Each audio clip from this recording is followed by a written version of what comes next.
Hello everyone. I'd like to declare this Kempsey Shire Council meeting open. It's the 17th of October 2023. It's a sad day for Kempsey Shire. Once again, we have problems and issues with bushfires in our Upper Macleay area, and there has been a tragedy. So today we will do our best to keep going with our business of council, but in the back of all of our minds will be the hard work and the stress that's going on. The hard work from the Rural Fire Service people across the area have come to help, not just Kempsey Shire RFS. So they're doing an amazing job, and they're coping with horrendous wind conditions that are making it very difficult to control the fires. So I salute all those people doing that, and I also want you to remember that many people are being impacted by this at this time. So we will keep going with our business, but keep it in your mind that we have a major problem happening within Kempsey Shire at this time. I remind all people attending this meeting that it is being webcast on YouTube with audio and vision. A recording of the meeting is available on the internet and is required to be kept for 12 months. Private recordings, including taking photographs by members of the public gallery, are not allowed. All members of the Kempsey Shire community are welcome to attend council meetings to observe. Please ensure all devices, like mobile phones, are in silent mode. And I'll make sure I've done that too. Been a bit of a rush this morning, I'm sorry.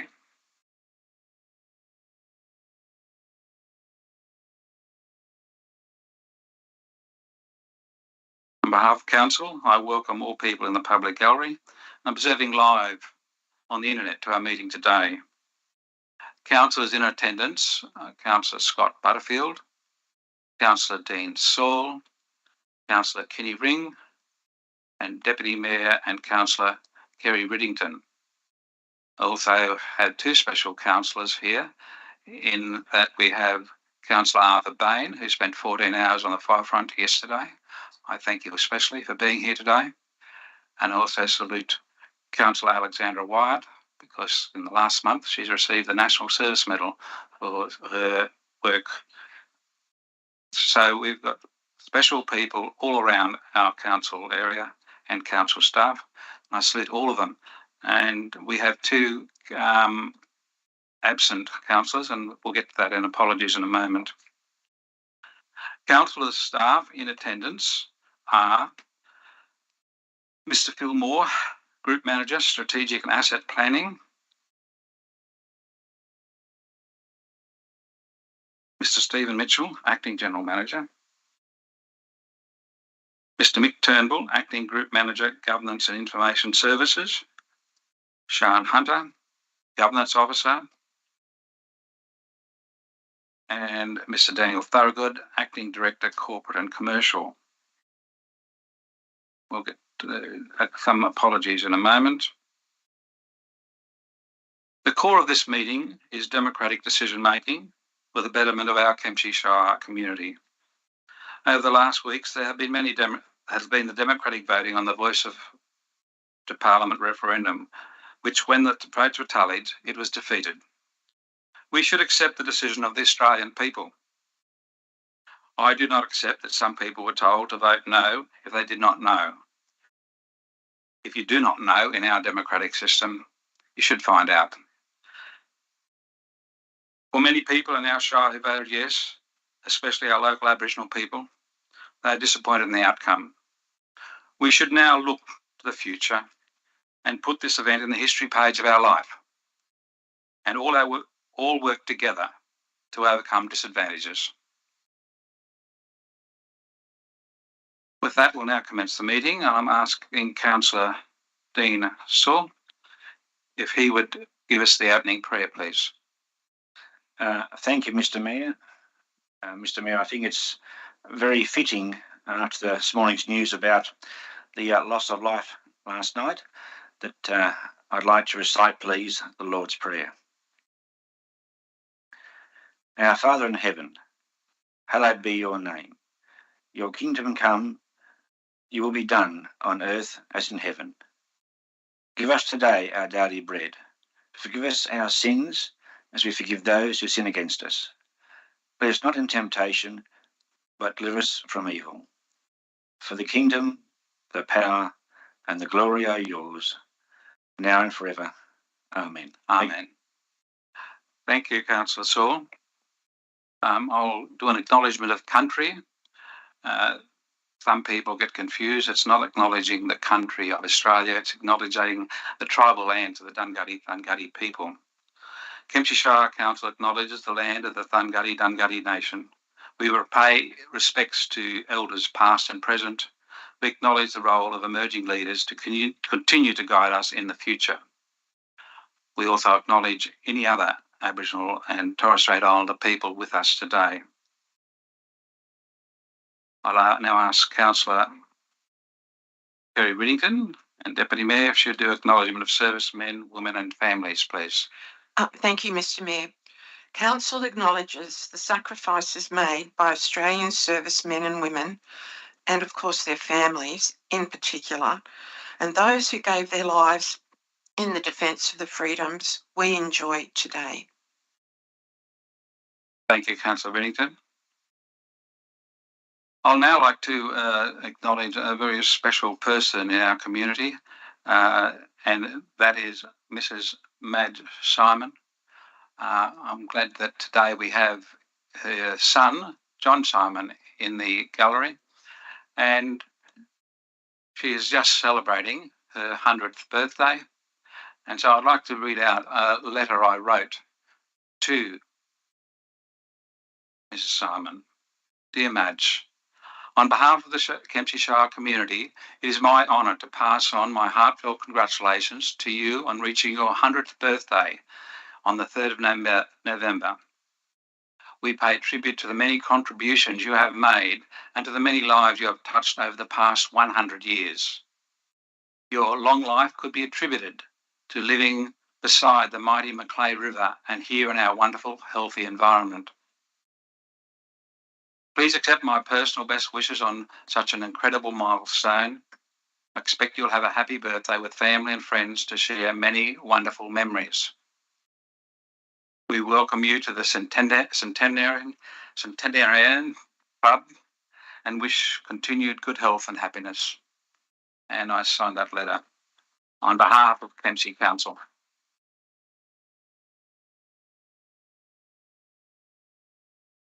Thank you. We'll now move on to apologies because we have a few people away. I've received apologies from Councillor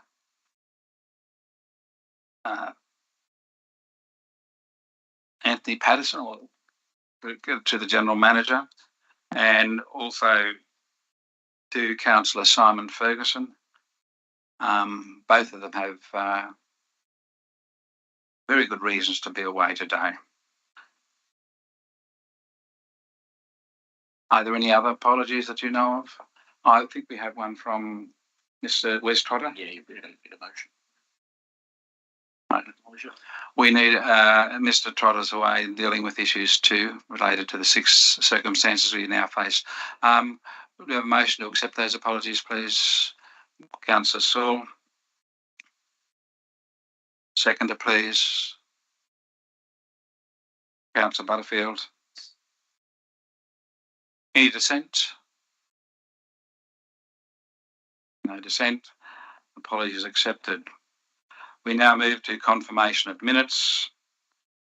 The minutes of the previous meeting, I presume you've all read and made sure that your name has been spelled correctly and it's in the right spot.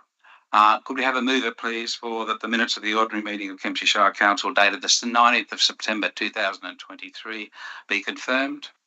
Councillor Riddington, please. Mover. Seconder, please. Councillor Ring, thank you. Any dissent? Oh, no. Councillor Ring, you wish to speak to it? No. Thank you. I'll put the motion. Is there any dissent? There's none. I declare it carried. We now come to item 6 on the agenda, disclosures of interest. Are there any disclosures of interest from any councillors? Councillor Ring. Thank you, Mr. Mayor. I'd like to put a disclosure of interest for item 11.1, the notice of motion for the active kids voucher, as I'm the secretary of the Upper Macleay Yowies and there is usage of the active kids vouchers for the juniors. I'd also like to lodge a non-pecuniary, non-significant interest in 11.2, the school leaders notice of motion, as my nephew is a current school leader who would present. Thank you, Councillor Ring. Any further disclosures? Councillor Saul, please. Thank you, Mr. Mayor. Mr. Mayor, I'd like to state that I declare an interest non-significant, non-pecuniary, please, in 10.3, the flood strategy reference group. The reason being, I have a business in the CDB of Kempsey. Thank you, Councillor Saul.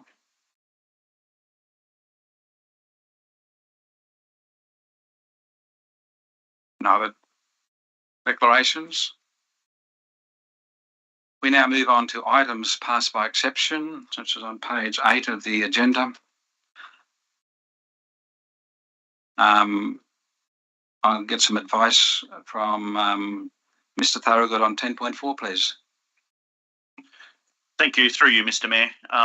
The staff are withdrawing report 10.4 in relation to local event days. We have received an extension from Industrial Relations to be able to consider that report in November to allow us to be able to undertake more wholesome consultation with stakeholders. It was our preference from the get-go to be able to do that, but we were unable to due to time restrictions. But unfortunately, we didn't receive that extension until after the business paper had been published, so we needed to have the report included. So we will withdraw that and it will go to the November Ordinary Council meeting. Thank you, Mr. Thorogood. There are 6 items there. Anyone wishing to speak on any of them, you may withdraw them. If they are not withdrawn, you still can ask questions on them at this point before I ask for a mover for these items to be passed by exception. Are there any withdrawals? Councillor White. Yes, please. I'd like to withdraw 10.7. 10.7. Thank you. Any other withdrawals? There are no other withdrawals. Are there any questions on the items in the list?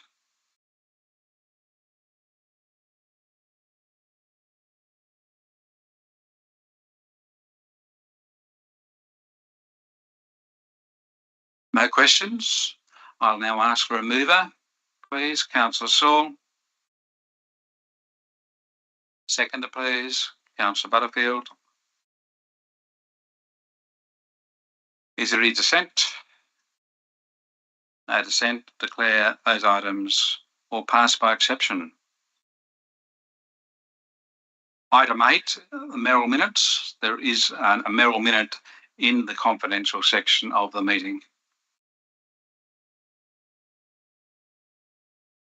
First item on our agenda in reports to council is 10.1, South West Rocks Library planning update and proposed refurbishment.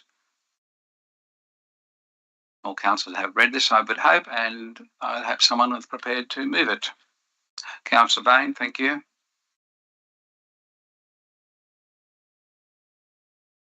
A seconder, please. Councillor Riddingham, thank you. Councillor Bain. Morning, Mr. Mayor. I welcome this report from council.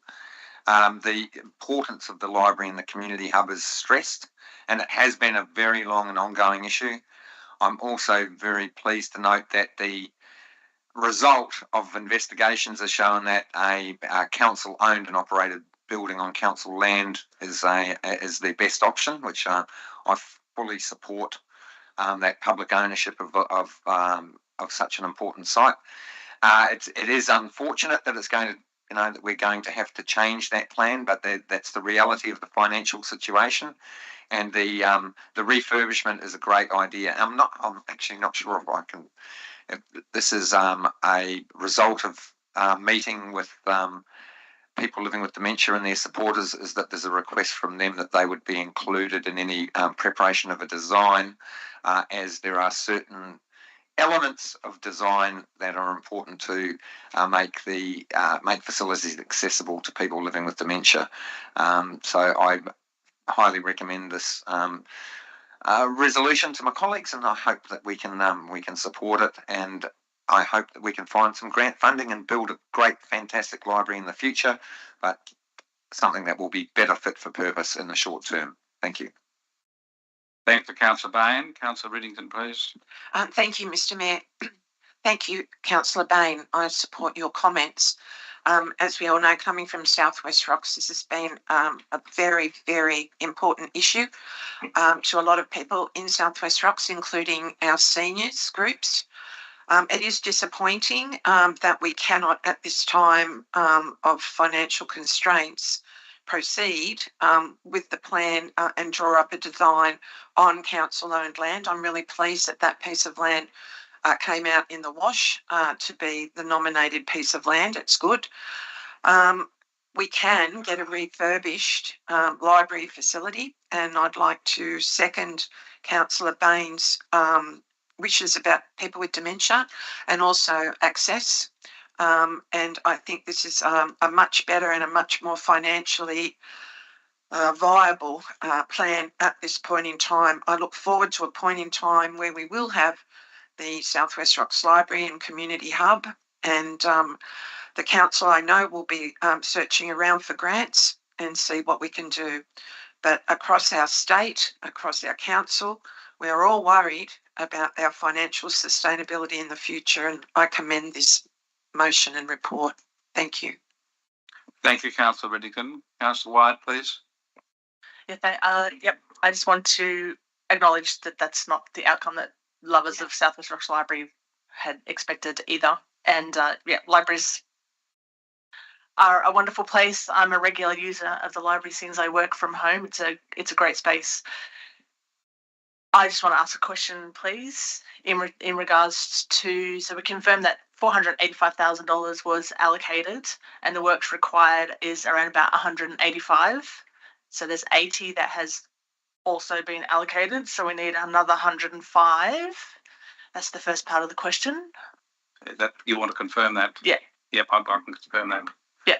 Okay. And then my second part of the question. So is the financial bottom line is that council is saving $300,000 of actual money that has been allocated in the budget? Thank you, Mr. Acting General Manager. Through you, Mr. Mayor. Yes, that's correct, Councillor Wyatt. So essentially for this year's budget, we had allocated $485,000 to undertake the detailed design.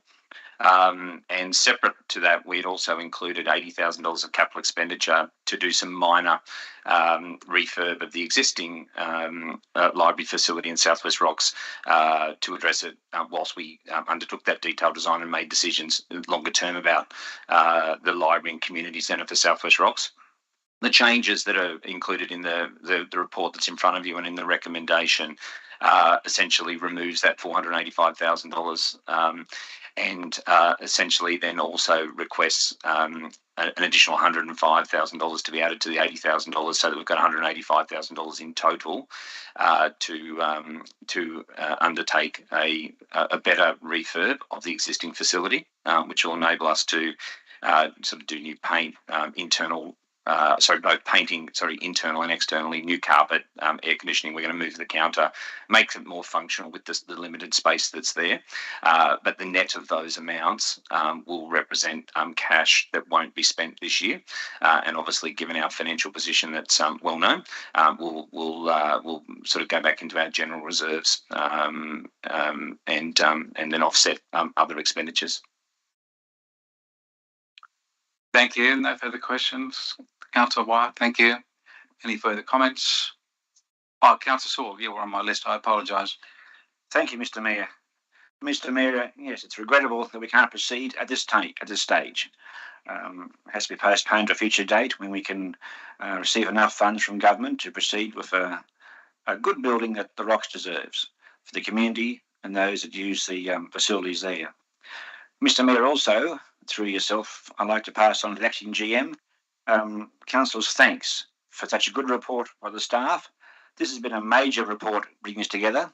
They have worked really to the bone to get this done.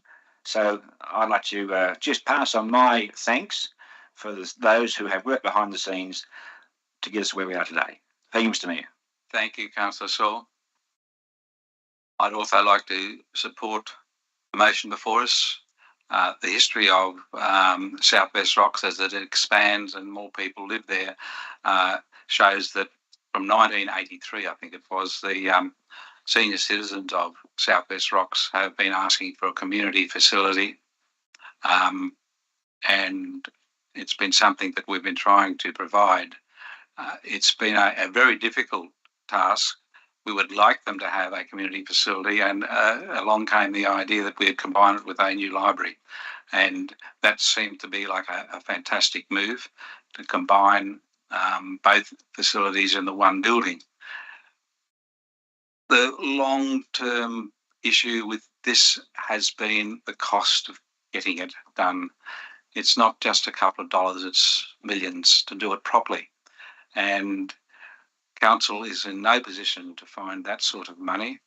And this motion before us carries it forward, tries to look after the people of Southwest Rocks with refurbishing their present library and making it more serviceable to people who want to go to the library.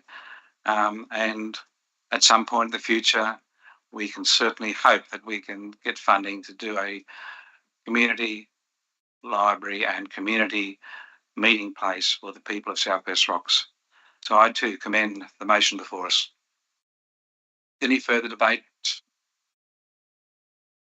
I'll then put the motion. Is there any dissent? No dissent. I declare it carried.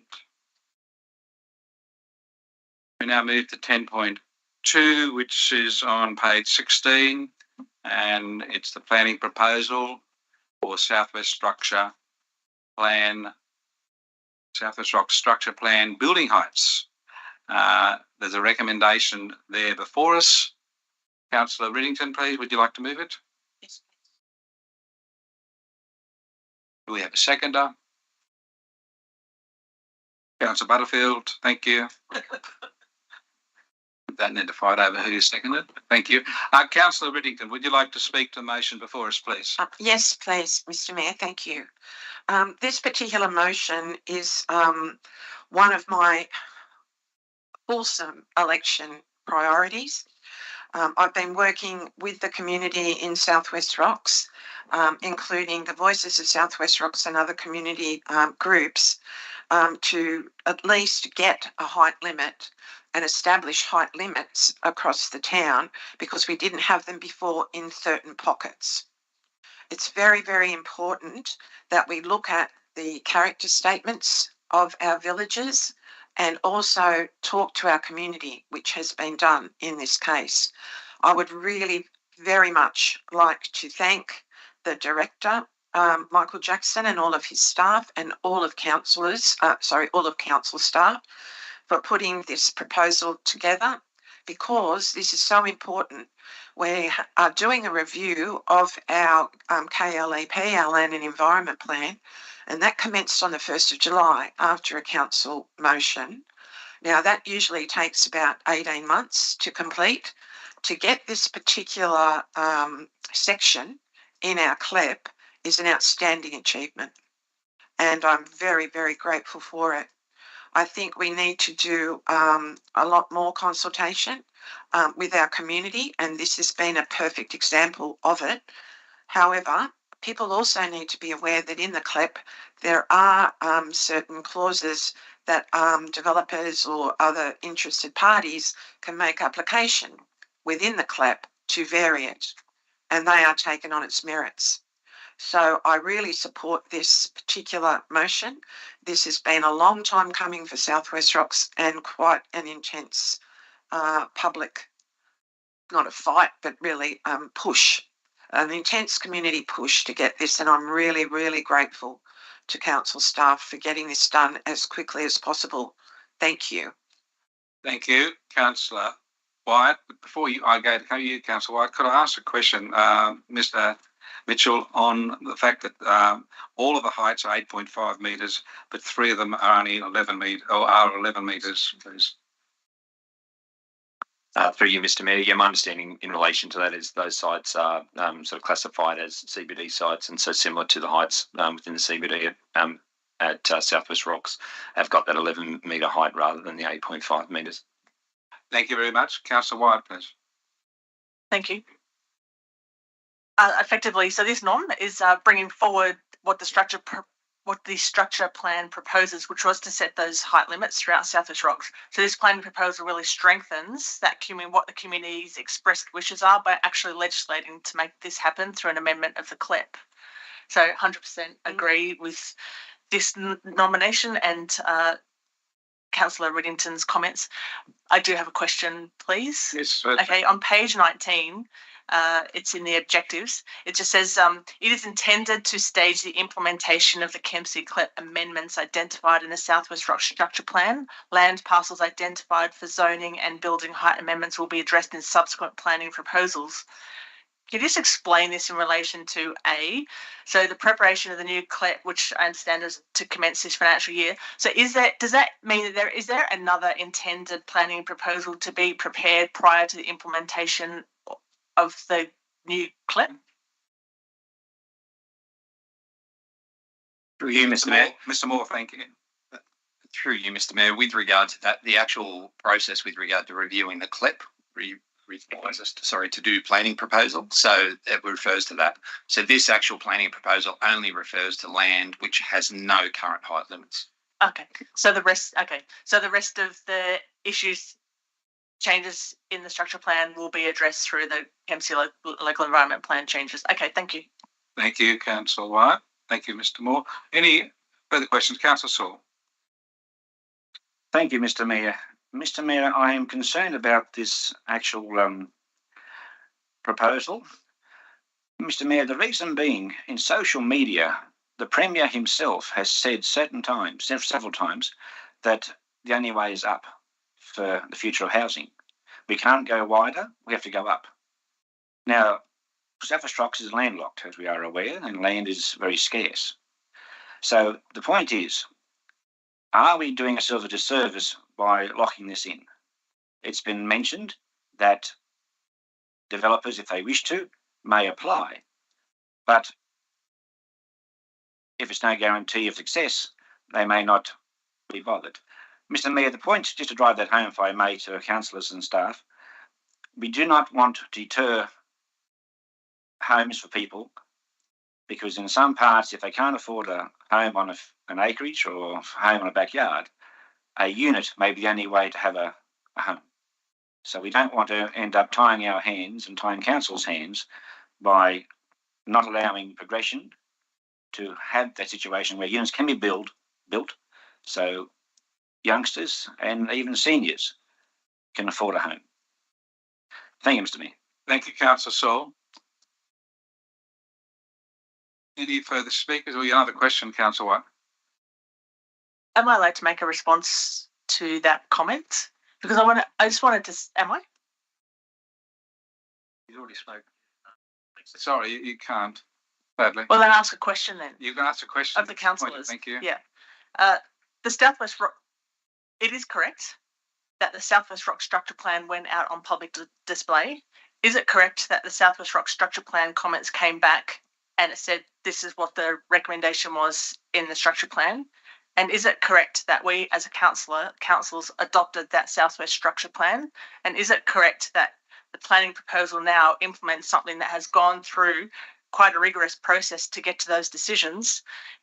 Is it not remiss of us to now talk about going up and changing that for the sake of development? Thank you, Councillor Wyatt. I think we know the answer. Mr. Moore, please. Through you, Mr. Mayor. Yeah, the councillor is accurate in that a report came to council in June, which included the South West Rock Structure Plan. All of the consultation had been undertaken, and then council resolved in July to adopt that plan. Thank you very much. Councillor White, council was speaking against it, and it's his right to do that. And express an opinion. Councillor Bain, please. Martin, Mr. Mayor, I would like to speak in support of the proposal. I think it's a really good idea to establish that certainty that has not existed, and I know it's kind of a housekeeping thing, something that's been overlooked. I think the concerns I have are that planning staff can make a 10% variation without bringing variations to council, which takes things up to 9.35%, 9.35 metres. I'd be, that's somewhat of a concern for me, and it may be, sorry, because I'm a bit tired and not concentrating well, but the answer to the 11 metres on why those particular portions in Gregory Street are 11 metres. I missed that. I'm sorry, that's probably my bad. Apart from that, I fully support this proposal. Thank you. Okay, it's a slight correction for you, Councillor Bain. Not only is the variation allowed, but if it's more than the 10% variation, it's got to be brought to council. But if there are also submissions against it, it has to be brought to council. So there's two reasons why a DA would be brought to council. Mr. Moore, do you want to add to that? Yeah, the 11 metres is just consistent with the zoning on the actual land, and that has no height. So as I think the acting general manager referred to earlier, it's before it's consistent with the CBD heights. Thank you. And the CBD is in 3 places, but thank you. Yeah, it's commercial zone areas of South West Rocks. Thank you for that. Any further questions or speeches for or against? If not, I will ask to have a vote on. Oh, no, you can have a reply. Thank you, Councillor Riddington. My apologies to you for not remembering that. That's okay. Can I close debate, please? Yes, please. Thank you. This is so important because we had pockets of South West Rocks with no height limits on them at all. Council has been in court, in the Land and Environment Court, on another matter, but it's still related, and on zombie DAs, a whole range of things. We've had to pay court costs. I really believe certainty is the way to go. We must give our community certainty with what we think our character's like, support our character, support our villages, and support the community. When I'm thinking about that Gregory Street CBD, if you think about that, and this is going to Councillor Bain's question, that is sloped down. It's on a hill on Gregory Street, and then it slopes down to Mitchell Street, and you can have that 11 metres quite easily there. It doesn't really intrude, and it's not really above the tree line. So I really commend this particular motion to my fellow councillors, so that we do have certainty, especially in South West Rocks. Thank you very much. Thank you, Councillor Riddington. The debate is closed. I will now ask for a vote on this. Is there any dissent to the motion? There's one dissent. Thank you, Councillor Saul. Thank you, councillors. We move on to 10.3 now. It's establishment of flood risk management reference group. It's on page 21. There's a motion before us. Councillor Bain, please. I would like to move that. Yes, Councillor Bain. As is, or you want to add to it or change it? As is, if you want to. I would like to discuss amendments when I'm speaking to it, but I'm not and sure. we need a seconder before you speak to it. Yeah. Thank you. Seconder, please. Councillor Riddington. Councillor Bain, please. I agree, Mr. Mayor. Yes, I think it's extremely important, and I know it seems kind of bizarre in this time of drought and fire that we prepare for flood, but as the famous Chinese strategist Lao Tzu said, in times of peace, prepare for war. In times of peace, war, prepare for peace. We need to be thinking about flood management now in the middle of a dry. So I absolutely support the idea of a community reference group, of engaging with the community under council auspices with clear directions. So community people involved, service people involved. I think it's a really, really good democratic process.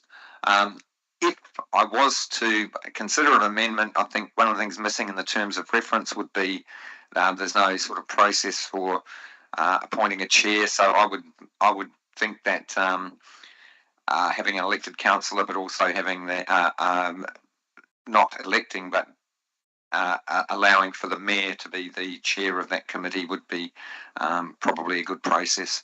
But I'll be happy to have further conversation about that one. If we need to discuss it, we could maybe go into committee of the whole.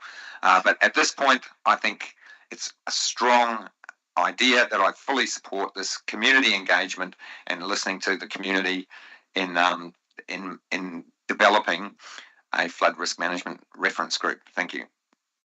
Thank you, Councillor Bain. Councillor Whittington, please. Thank you. Thank you, Councillor Bain, as well. I fully support this group. Well, I'd like to ask a couple of questions, if I may, please. Certainly. First off, we need to be really clear on who's going to be on this committee, because I think Councillor Patterson yesterday raised an issue of business. Could I please clarify that a business representative or a CBD business group like the Chamber would be on this particular committee? Also, can I please ask, how do we go about nominating a council delegate? And really, do we need 2 people on it? And how's the committee going to function? Lots of questions there. Thank you. Sorry. Councillor Whittington. Thank you. We'll try and get through them. Mr. General Manager, acting, please. Through you, Mr. Mayor. So the terms of reference, and Mr. Moore may add to my answer in relation to this, but the terms of reference on page 2 does talk to the reference group, and it does make reference to, it says including but not limited to, but it does reference relevant industry bodies, for example, the Chamber of Commerce. So there would be a representation from the business community. So hopefully that would address that particular concern. In terms of, I'm trying to recall all the questions. So in terms of the other ones around the council, there will be an election, so not a nomination for councillors who want to potentially be on or participate as part of that committee, and there'll be vote by open voting to elect that. Ultimately, it's up to the councillors if they want to have more than one councillor representation on that committee. That's something that councillors can consider and resolve. We would probably, you would like to have obviously have as much community representation and not have that out of balance, I guess, with the number of councillors would be probably the only word of warning in relation to that. But ultimately that's for councillors to consider. I don't know if Mr. Moore or Mr. Thorogood had anything to add to that. Mr. Thorogood? Yeah, through you, Mr. Mayor, and I'll just responding to what Councillor Bain raised before about the terms of reference. We wouldn't require an amendment to include that in the terms of reference. We can take councillors' feedback on board. It's usual practice with these types of groups that once the group is formed, we will actually report the terms of reference to their first meeting and have the group sign off on them. They may wish to make changes themselves, and then we'll bring the revised terms of reference back to council if they need to be readopted following that. So input such as how a chair is nominated and things like that, we can take on board as part of that process and have it incorporated when the committee or when the reference group reviews the terms of reference. Thank you very much, Mr. Thorogood. Councillor Wyatt. Thanks. I was hoping to nominate this one as well, so I will have can I have 2 minutes? Am I allowed to speak for 2 minutes on my support of this? 5 minutes. Five. Oh, cool. Okay. Always 5. 5. I thought it was 2. I think in the public forum it's 2. So I'm really pleased to see this reference group. I'm a big fan of reference groups where collaboration occurs. I think it's a brains trust, really, of interested parties bringing together diverse perspectives and experiences and delivers what would hopefully be a well-rounded representation of the issues and needs. You know, it's a brains trust. It's picking out the best of everything and wrapping it all together and making a really good decision. There have been several incantations of this over the decades that I've been here. It's been Coast and Estuary Management Committee, which was a strategic overview, floodplain management group, the subcommittees for the Belmore and Swamppool wetlands and the acid sulphate soils hotspot project, all of which I have been on since 2003. I really like the format of this group. I think the flood risk management really aligns to the bushfire planning risk model, so it's bringing those together, which is looking at preparedness and response. And I note that this is a recommendation for the New South Wales government in response to the management of floodplain land and possibly came out of the flood inquiry. So having said that, I really would like to be the councillor representative on this committee.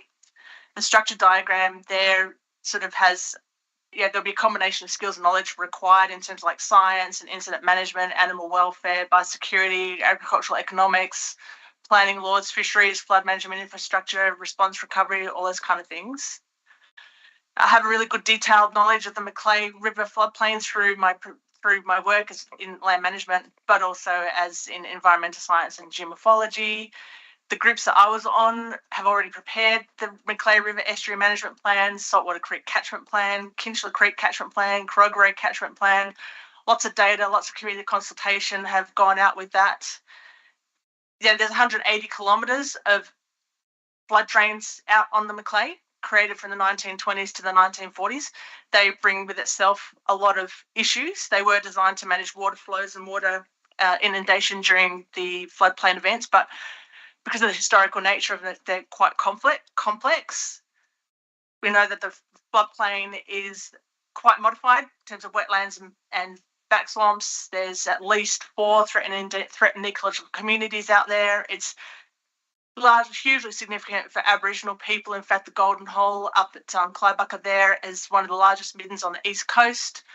It's been dated to being up to 15,000 years old. Right along the river is there's ancestral remains along the river. There's tons of artefacts out there. The floodplain is also really highly valuable to grazing country. One landholder that I used to work with got record cattle prices in New South Wales in the 2000s for his cattle here, like in the whole of New South Wales. He got the record price. In terms of I have worked on these with former councillor Ron Kempsey and all sorts of projects to look at floodplain restoration and flood mitigation, all that kind of thing. I do have connections with the floodplain out there. One of my work colleagues and friends, really good friends, he did his PhD on the Macleay floodplain. So I feel that, and which I have read, quite dry, but quite good, which I have read. And I would just really like to be the representative on this committee. I also have incident management training, 30 years, so I'm familiar with incidents as well. So please nominate me. Well, you actually were supposed to be speaking to the motion in front of you. You weren't supposed to be nominating at this time. I will ask the Mr. Mitchell to be the returning officer if this is passed and we have to have an election. We'll have it happen straight after that. But we've now heard your speech. Thank you very much. Councillor Bain, please. I'd like to move that we go into committee of the whole. So thank you. Any seconder for that? Councillor Riddington, thank you. The issue I'd like to bring up from the committee of the whole. No, you don't speak to it. It's just a procedural motion.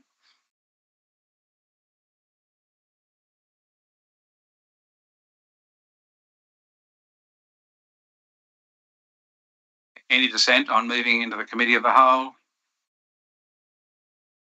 But no dissent. That enables people to speak multiple times, but you still have a time limit. You still have to follow the rules of debate. Councillor Bain, you may now explain to us why we're in committee of the whole. The reason I wanted to go into committee of the whole is not. It's not about this. It's not a substantive issue with the proposal, except for that amendment I could potentially move, is that we ask that the mayor be the chair of that committee, and we have a councillor representative. That's basically what I'm asking. Any thoughts on that, people? Thank you, Councillor Bain. Any thoughts on having the mayor as the chair of the committee? You want to be on that committee as a mayor, don't you? Councillor Wise, yes, I'd accept the job. I'm just wondering, my with all due respect to the role of the mayor and the role of councillors rather, we just don't want it to be too overgoverned, I don't think. And within that committee, there will be, we could end up with the chair from the community. The community rep may end up being the chair. I mean, is the mayor the chair of the Bushfire Management Committee or the Arts Committee or the Australia Day Committee? Yes. Is it? Okay. So Bushfire Management Committee, the Arts Committee, the Library Committee. So with all due respect to the position, I would just caution on it being overgoverned and if it's run and just how that would be run. Well, thank you, Councillor White. I disagree with you on this matter in the fact that we have bushfires and floods that really affect the Kempsey Shire, and I think the mayor should be involved as a spokesperson for the whole of council on these issues, and by being part of the reference group, the mayor would become much more informed about the issues and be able to speak to them. Councillor Saul, please. Thank you, Mr. Mayor. Mr. Mayor, it's been my understanding for a number of years that the Mayor of the Shire is the ex officio of committees. Every committee, yep. And can attend, and when attending is usually chairing a meeting. So I support the fact that you have the right to attend those and to chair, and I think that's been the status quo for a number of years. Thank you, Mr. Mayor. Thank you, Councillor Saul. Councillor Bain. I'd just like to clarify a matter of governance. And sometimes, if you want to have input into a committee, being the chair isn't the right position to be in. The chair doesn't bring up issues. The chair manages the meeting. They don't often, as a chairperson, you don't get to put your views across. You listen to others. You're managing the governance of the meeting, and you are the public base of the committee or the reference group.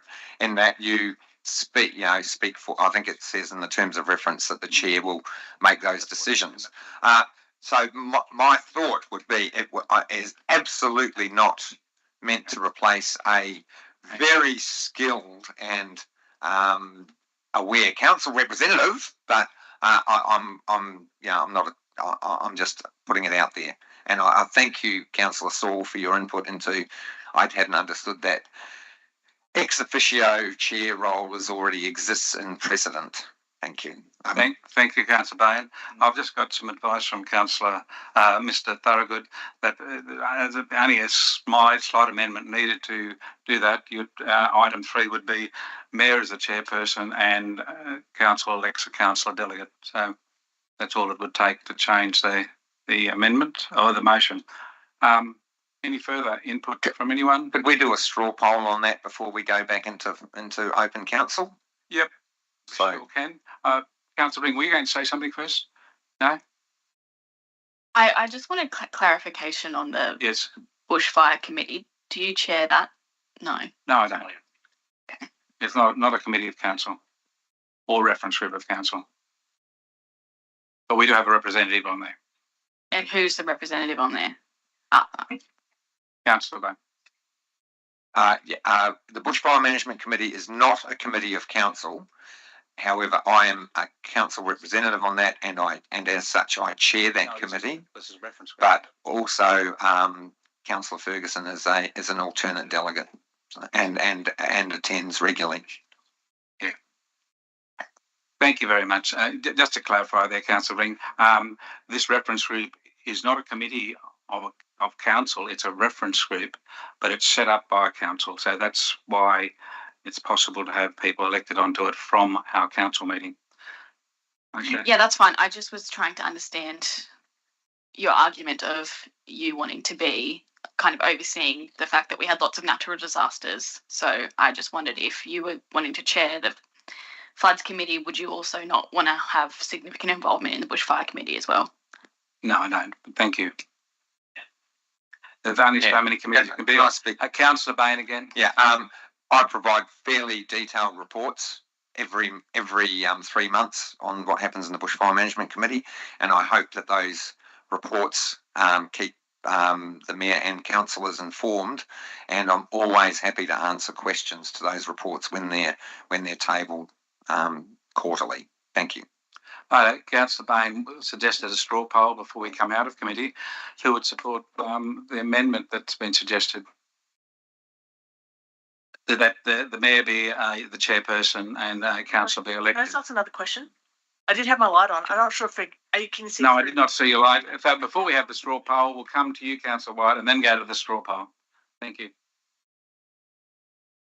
Clarification around those committees that are of council, of which are there two at the moment? Well, there's one, which is the Australia Day one, and so every other committee that is a reference group, so that will have the mayor as the chair. Is that the That's procedure? Not the moment at the moment, but back in the day, I think I checked in about 1998 or something.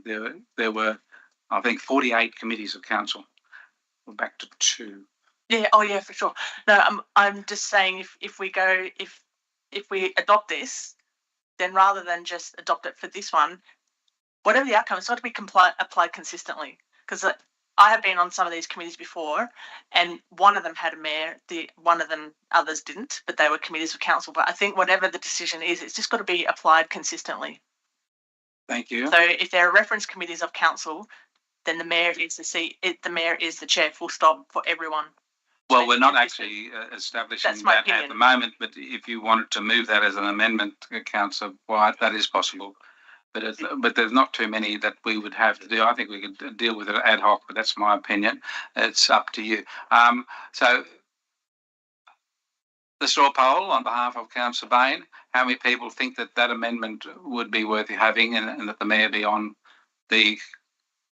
Righto, thank you.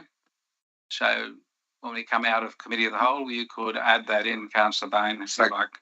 Move that we come out of committee of the whole. Unless there's someone else wishing to debate, it doesn't seem to be the need. So Councillor Bain, move to come out of committee of the whole.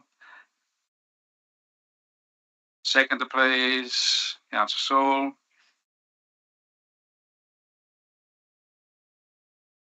Any dissent? We're now out of the committee of the whole. Councillor Bain. Just looking at number 3 doesn't reflect what we just We need said. the amendment. I'll move the amendment that the And he's moving it to his own motion, so he's accepting it. Yeah.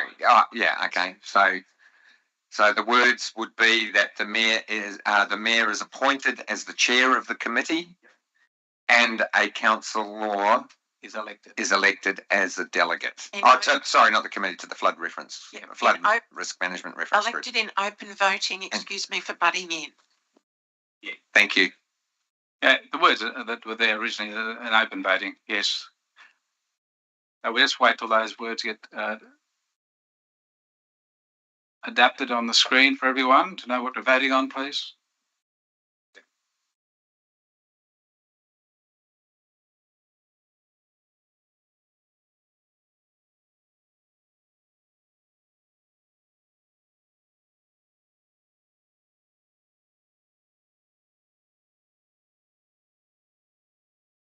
It's appointed as chairperson. A councillor. A councillor. Well, it should be from just as it was in the original Okay. recommendation. Elects a councillor. Yeah, we can't have. Elects a councillor. Yeah. Councillor elects a council delegate. Yeah, essentially. A councillor delegate. Yeah, bio. Councillor, you can get rid of as if you want to talk about Yeah, and not an and. It needs to be number 4. I want to make that 4th point. It has to be. No and.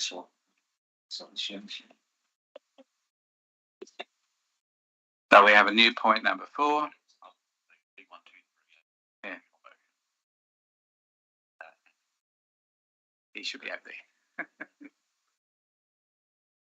We will get there. Talk amongst ourselves for a moment.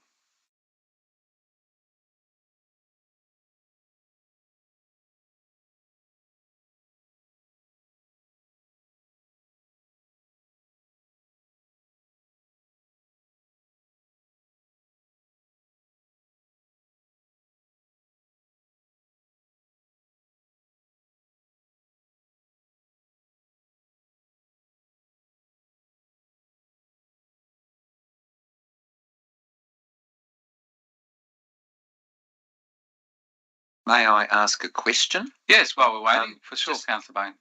The flood risk management reference group has previously existed, so therefore it is a re-establishment. Is that correct? Yeah. Yes.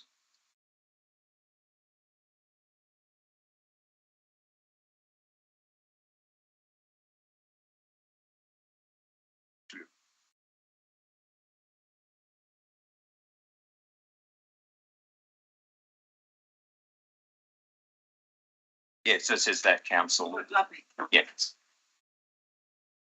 And just get rid of the end, sorry, point 2, and make it back to point 3. Sorry, Sean. We're putting an and, we're just moving the and around now. The end around. Thank you. Councillor Bain, are you happy with that rewording of your motion, that you've accepted the changes? I just like a bit of words having on 3 that council appoints the mayor rather than that council mayor is appointed. Yeah, just a grammar thing. And then if everyone's happy for me to I'll close debate when everyone's ready.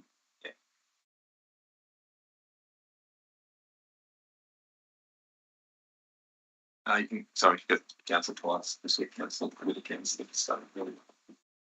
As chairperson, yeah. Yes, that makes sense now. Thank you. Thank you, Ms. Hundle. That's just been correct. Councillor Bain, you happy with that now? Yes, thank you very much. And is there any further debate on the motion before us? If not, I will ask Councillor Bain to close debate. Mr. Mayor. Yes, no, there's no further debate, so I'll ask you to close, please. Thank you, Mr. Mayor. Yeah, the Lower Macleay is a really important resource for many, many reasons. The wetlands there are very precious. Great tourism opportunities, great opportunities for things like carbon sequestration and climate action. So I would, I'm very excited about this proposal and look forward to seeing what the flood risk management reference group might come up with. Thank you. Thank you, Councillor Bain. The debate is closed. I'll now put the motion that's before you. Is there any dissent? I declare it carried. Thank you, everyone. And I'll now, I'm handing over to, well, Mr. Mitchell, no? Before you do this time, set it by open voting. Mr. Mitchell can call for nominations, yes, and so on. But if anybody has anything to say before we enter into an election, yes. Okay. That was all. Okay, thank you. I've just had some excellent advice. Any person who wishes to nominate for the position might now like to speak to their attributes. Just play the tape back. If not, pardon me, Mr. Mayor. Can we nominate someone now? Or no. Now the nominations will go to the returning officer, who is Mr. Mitchell. Mr. Mitchell, would you now take on the task, please? Take the nominations first. Yes. Thank you, Mr. Mayor. So calling for nominations, either nominating yourself or others. So Councillor Bain, you've got your light on. I would like to nominate Councillor Wyatt for this position because she is eminently qualified and has huge amounts of experience and is, in my opinion, the totally right person for this job. Thank you, Councillor Bain. Councillor Wyatt, you're, I would imagine, happy to accept that nomination. Yeah, thank you. Councillor Saul. Thank you, Mr. Acting GM and Returning Officer. Yep, a nomination? I'd nominate Councillor Ring, please. Councillor Ring, did you want to accept that nomination? No. Decline. That's decline? Yes, I'll accept. Okay. So be cool. Right, Councillor Ring. Thank you. Any last nominations? If there are no other nominations, if those two nominees would like to take the opportunity to speak to their nomination prior to putting it to an open vote, then you've now got the opportunity. So we'll go in the order in which you've been nominated. So Councillor Wyatt. Well, I mean, I put it out there before. I have a lot of experience in this space in the floodplain. I have a lot of experience in emergency management. I have experience. Yeah, I've just replayed the tape. basically. But I would really hope so. I mean, at this stage, my understanding is that only Councillor Butterfield and myself are the only councillors that do not represent council in any forum. Perhaps we could do it together if you want to come, if I get elected. I would really like to. I think that I have a lot to contribute. I would represent us very well. I would certainly consult with all of us, because you all have lived experience in floods as well. And yeah, I would really like to. Thanks. Thank you, Councillor White.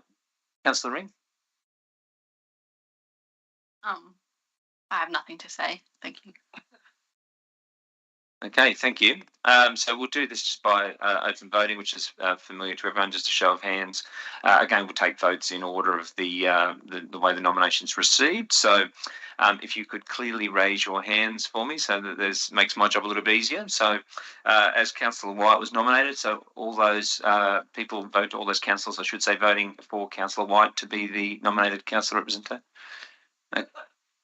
Okay, that's carried. Thank you. Congratulations, Councillor White. No, you. Oh, sorry. And all those in favour of Councillor Ring. Thank you. Thank you, councillors, and congratulations, Councillor White. Thank you. Thank you, Mr. Acting General Manager, Mr. Mitchell. You've done a wonderful job on getting the result. We have one item left on the agenda, which is 10.7 before we go into confidential. It's 10.7 on page 32.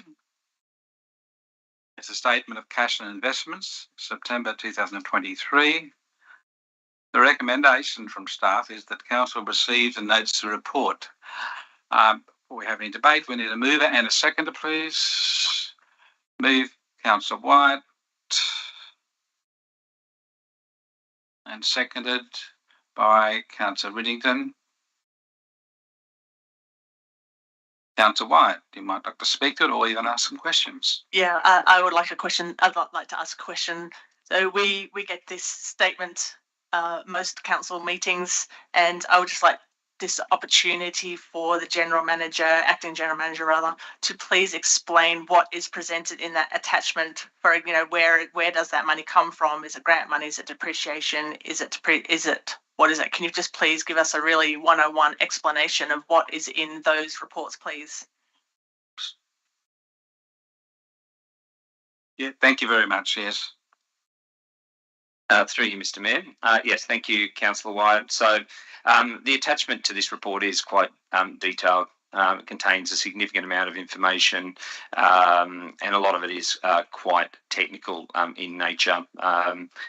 As councillors are aware, we use the services of an investment advisor to assist in managing our cash and investments to get the best returns that we can get on those investments.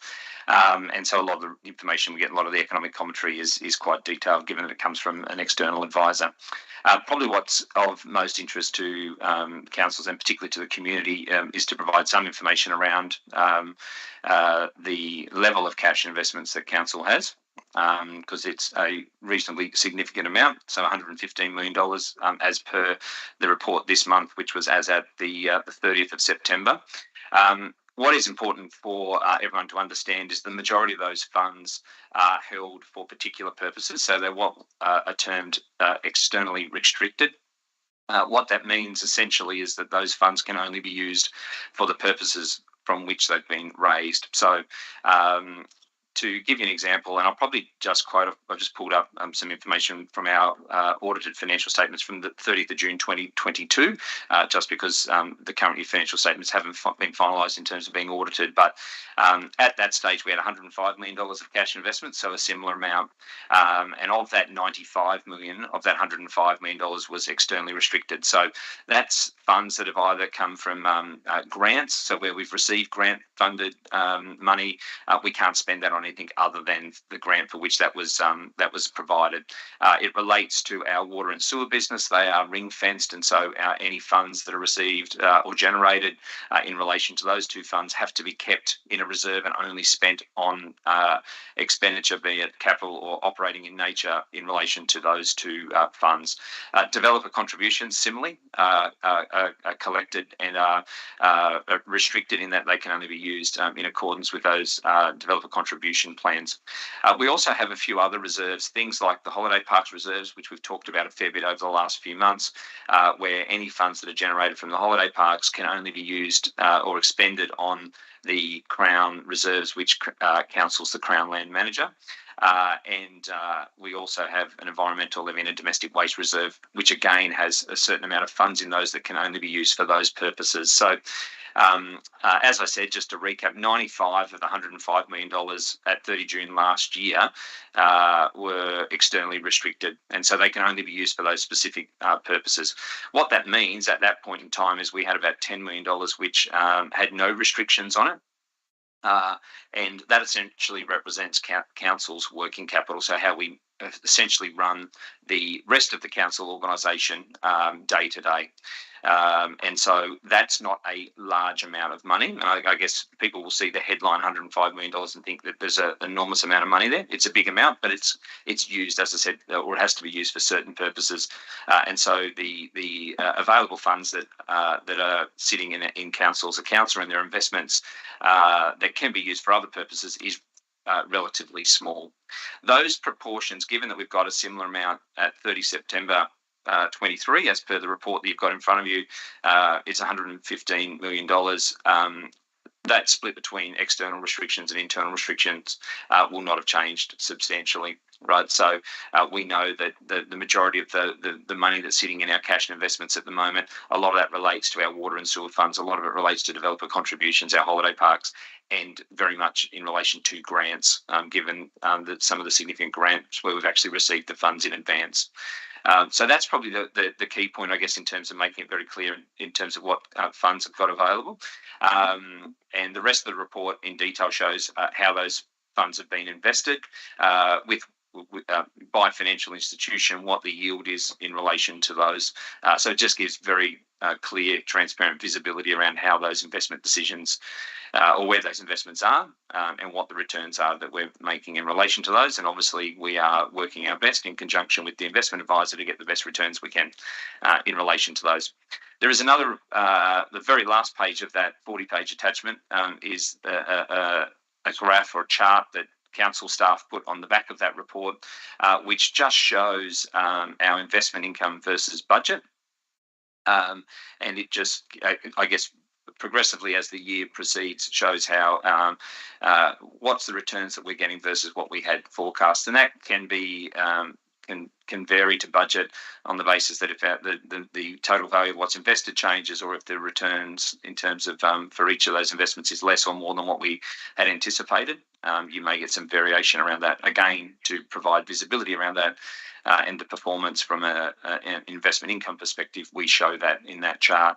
And to the extent that there's any changes that are required, they will come to councillors as part of the quarterly budget review to align the investment year-to-date investment income to our full year. So, and so next month's council report, which will have the quarterly budget review, will actually have some alignment of the interest that we're receiving on those investments. Is that right?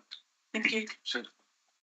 And as the Mayor has just pointed out, just to make it clear, there's a certification on the bottom of that, which is a requirement under the Act for us to, or the regulations, I should say, for us to certify that that's a fair and accurate record. Councillor White? Yeah. May I have a question, or you want to speak to it? No, a follow-up question or follow-up confirmation question. So with those externally restricted, you mentioned that it's externally restricted, so I assume that's a legal requirement. Hypothetically, a councillor, we cannot bring a notice of motion to council to unrestrict those and spend them somewhere else. Yes. Through you, Mr. Mayor, that's correct, Councillor White. They are. That's a requirement under the Act. Those funds are restricted, and they can only be used for that purpose. And yeah, that would be in breach of the Act to do that. Illegal. Yeah. And the follow-up question was, I forgot my. Oh, it's audited. Yeah. So the second part of that is you mentioned as well, this is not council staff sitting down and doing this, is independently audited by a financial consulting company of sorts. Yeah, so the reason I quoted our 30 June 2022 numbers there in terms of to try and give you some context around that is that the fact that it has been audited. Our financial statements for the year ended 30 June 2023 are currently being audited. So that's an annual process that happens via the New South Wales Audit Office, who appoints a contracted audit firm, obviously of chartered accountants who will come and do the audit of our council and indeed all councils across the state. One more based on that then. So you mentioned that it's the Auditor General's office, they appoint an auditor. So that's even another step of independence from council itself. So we're not, the council isn't choosing its own auditor. Yeah, through you, Mr. Mayor, that's correct. I think previously we had the discretion to appoint our own auditors, which has preceded my starting here at council, I think. But yes, very much now the process is it's the New South Wales Audit Office are the appointed auditors, but they subcontract out to accounting firms and audit firms to actually do that audit. Yeah. Oh, sorry. And a good point that Mr. Thorogood's just added is that the New South Wales Audit Office will do deep dive audits, and Mid Coast Council had a financial audit that was undertaken by the Audit Office specifically around that. So it wasn't related to their financial year. It was just related to sort of financial management, and so and those audits will happen separate to the annual statutory audit process. Thank you. We've got Councillors Butterfield, Bain and Riddington who wish to speak. So Councillor Butterfield. Was first. Oh, you're not Sorry, speaking out. Mayor, I believe Councillor Riddington was first. I went on the lights and I saw them. Okay. Thank you. I have two quick questions. One question would be, what are the sources of our untied or discretionary funds that we can spend on what we like? And so that would be, correct me if I'm wrong, is that like the financial assistance grants and our rates income? Are there any other sources we have of untied funds? Through you, Mr. Mayor. So our general property related rates revenue is untied.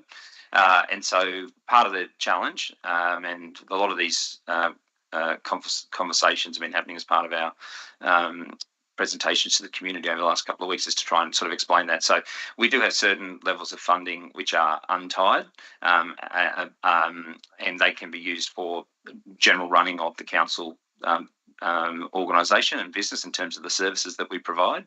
But that obviously differs to the situations where we've actually got funding that's tied to specific circumstances.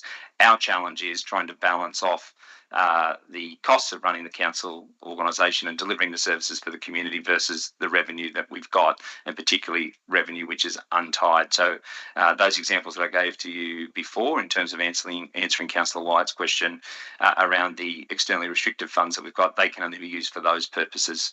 And so that other untied funding and rates revenue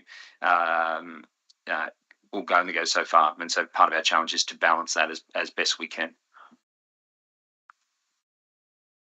Yeah, but the financial assistance grants from the federal government are untied. Correct. As well. And are they the only two sources of untied revenue, basically?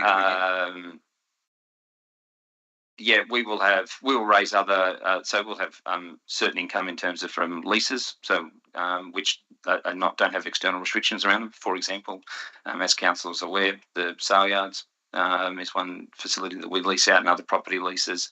There may be some other funding that it doesn't have as clear restrictions around it, but largely, a lot of that funding that we get is tied to certain purposes, but rates and the financial assistance grants are by two the biggest, which have no restrictions around them. Thank you, Mr. Mitchell. Councillor Butterfield. Thank you, Mr. Mayor. I'd just like to thank Director Mitchell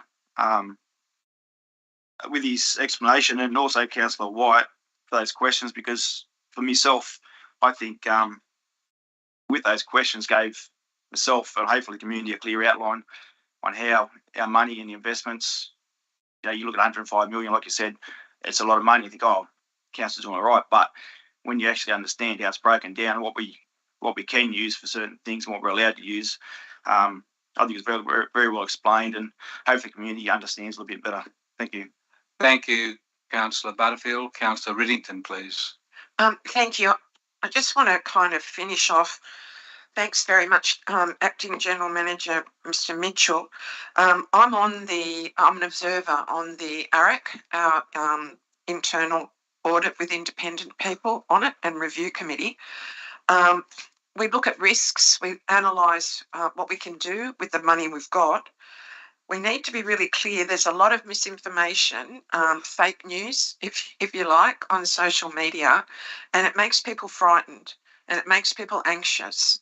And we need to be looking at, we are independently audited, we are governed and completely governed by state legislation that we cannot overturn unless we use people power and put pressure on our state and federal with the federal assistance grants, our state and federal members. This is where the heat needs to go, because that way we can then access some of this money that's been hived off. If we could access that, then we wouldn't be in the situation we are. I'm talking about the Section 7 money. So my thinking is we've got the Auditor General, we've got our rates revenue, we've got our AREC, we've got our federal government assistance grants, and each thing is accounted for, itemised by council. So to me, I really would encourage the community to just have a look, see what we're doing, and it's all audited brilliantly by independent people. And some people need to get their facts straight rather than go on social media and spout off threats. I'm not appreciative of that. Thank you very much. Thank you, Councillor Riddington. I'd like to welcome Director Trotter now. You missed exciting bits, I'm sure. Thank you. Councillor Wyatt, there's no one else wishing to seek the call. Do you wish to speak and close debate? No? No, I just thank Okay. Acting General Manager Mitchell for the explanation. Thank you. Thank you very much. We've all been educated on finances again. We need lots of that. Thank you, Councillor Wyatt. I'll now put the motion. Is there any dissent?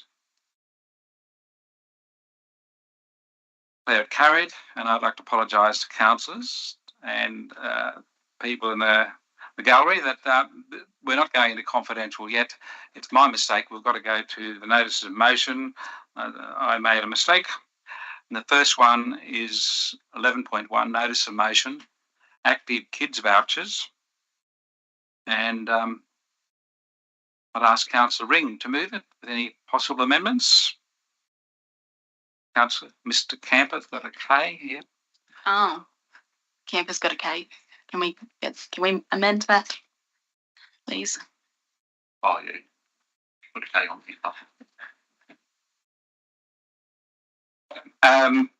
You're moving it. Do we have a seconder, please?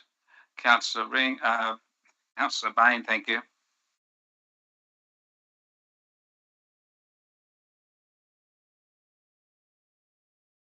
Councillor Ring, we'd like to speak to it, please.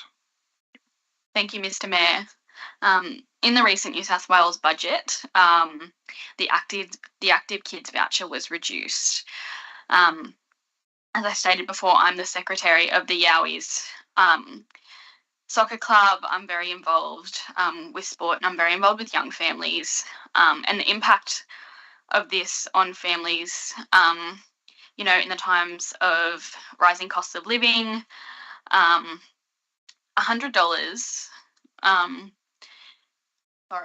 The $50 it's reduced to is barely enough to cover registration for a kid to play soccer, for a kid to do dancing, let alone the costs that are associated with sports or sports and recreational activities like uniforms and different things like that. I really am seeking support from my fellow councillors so that we can write to the Treasurer, to the Minister for Sport, and to Michael Kemp, so we can get these vouchers reinstated. Being physically active and not just sport is really important for our young people. It's important for not just their physical health but their social skills as well. So thank you. Thank you, Councillor Ring. Councillor Wyatt, please. Yes, I just want to thank you, Councillor Ring for bringing this to our attention. I did a little bit of homework myself on this. When I had kids in school, we used to get $100. There was $50 for the sport one and $50 for creativity. And creativity was defined as not like music, dance, artistics, drama, all those kind of things. So I totally agree with your comments about the escalating cost of living, and I think extracurricular activities are often the first to go. And this is true for both parents and children. We'll often say, oh, well, we'll just sacrifice that. The things that keep us mentally fit and physically fit, often first to go. And I've had conversations with Scout leaders too, that they're struggling, and it is sad that they should be able to have active kids vouchers as well, but they're struggling with the cost too. And I did note that it was an election promise that the Labor government said that they would not make cuts to this, that they will continue the rollout of the active kids, which, as Councillor Ring said, was $100. It's already dropped to $50 on the 1st of July. It's going to drop, and in February, it's only going to be available to those receiving family tax A. So that's another, across the state, 750,000 kids that won't have access to that. Yeah, it's an election promise. And I think this is a really sad reflection when cost of living needs to be made by state and government, state and federal, local government. We know that. But why target the most vulnerable of all? That is lame. They don't, and it's easy to target them because they don't get a say. They can't vote. It's easy to target young people and children. And I thank you for bringing this to our attention. And I'd wonder whether you would consider adding to that, and I don't know if it's too late, this should go to the local government conference as well so that they could challenge that. So can we actually, is it too late? It's not too late to bring a late one? Oh, what a shame. Okay, because I'd actually think that, or maybe consider it in the letter, is that the $100 be reinstated for families of Part A, the tax benefit, but they also just reinstate at least $50 for all kids aged from kinder to year 12.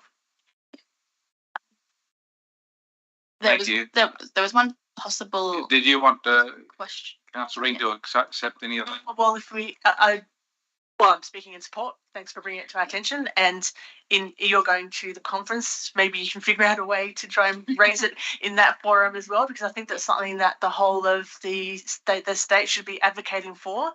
And not only has it reduced to $50 for everyone, and come February just to people receiving family tax A, but I think it should go back to at least $50 for all families to receive it.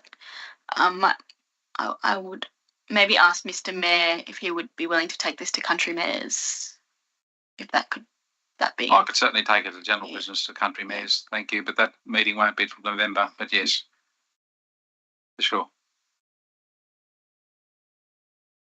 So, Councillor Bain? I'd like to speak in support of this motion. I think it's very, very short-sighted to be cutting funding for physical activity for active kids. I think the Active Kids Voucher Program has been huge in enabling equity of access for disadvantaged communities, and it's an investment in future health. It's very short-sighted to cut spending on young people who are developing habits of fitness and health, and down the track spend billions of dollars in alleged health care, which is actually not health care, it's sickness care. So let's keep our future bright and healthy, and I thank you again, Councillor Ring, for bringing this motion to us. Councillor Saul, please. Thank you, Mr. Mayor. Mr. Mayor, I commend Councillor Ring on this motion. There's been out in the community quite a few disappointed parents who've stated that they're really, really uncertain the way forward for their children's sports and activities. With family budgets being really, really compromised because of cost of living and the cost of expenses, these vouchers were one way that they could allow their child or children to attend functions and to get involved. So if we can lobby this state government to change their minds, I think it'll be a bonus for not just for our shire, but for all children across the state, because this is a wonderful thing, and it was a shame to see it cut back and actually really diminished. Thank you, Mr. Mayor. Thank you, Councillor Saul. No further debate. Councillor Ring, would you like to close debate, please? Thank you, Mr. Mayor. Yeah, just to reiterate, physical activity is a really important part of the formative years of our young people in building healthy habits. And these vouchers, for me, it's not just about those who are disadvantaged. It's about encouraging everyone to get out and get active, and providing this to families when cost of living is really rising, and especially for that those young people that really want to go into elite sports, because they have to pay more than just one registration fee for that, and the travel they also have to do for that. But yeah, so thank you for your support, and I look forward to seeing what comes out of this. Thank you, Councillor Ring. I'll now put the motion. Is there any dissent? There is no dissent, so I declare it carried, and I thank you, Councillor Ring, for bringing this forward. We will now adjourn the meeting for morning tea, and we'll return at 5 to 11. Thank you very much, everyone, and thank you to the members of the Public Gallery for being here today.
you could return to your seats, please. Thank you.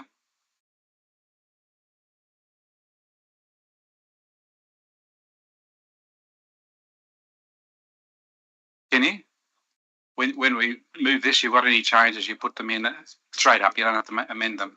Okay. Are you going straight to that or the minute? No, Merrill minutes first. Oh, yeah, cool. That's fine. Oh, you could I stretch just it. like uploaded it in. Ready to come up as soon as it hits next.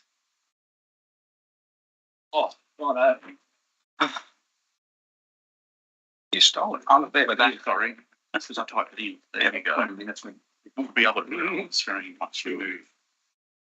What we got? 5 seconds. Then we've done nothing about lunch. Sorry? We've made no plans about lunch, but we've only got 2 items in there and a minute on the 10th. Should be done by 11. We've actually chat with them off the menu. Nowhere, by the way, we're right to go to Bell. Everyone, we're about to resume the business of council, and I'm starting this session with a Merrill minute. Merrill minutes can be moved at any time, and this one is now up on the screen, and I'll read it out because you all need to know what you'll be voting on. The council acknowledges a significant public interest in council's potential application for a special rate variation. Council acknowledges that the November ordinary meeting of council will be likely to have a large public gallery and a large number of applications to speak on the public forum.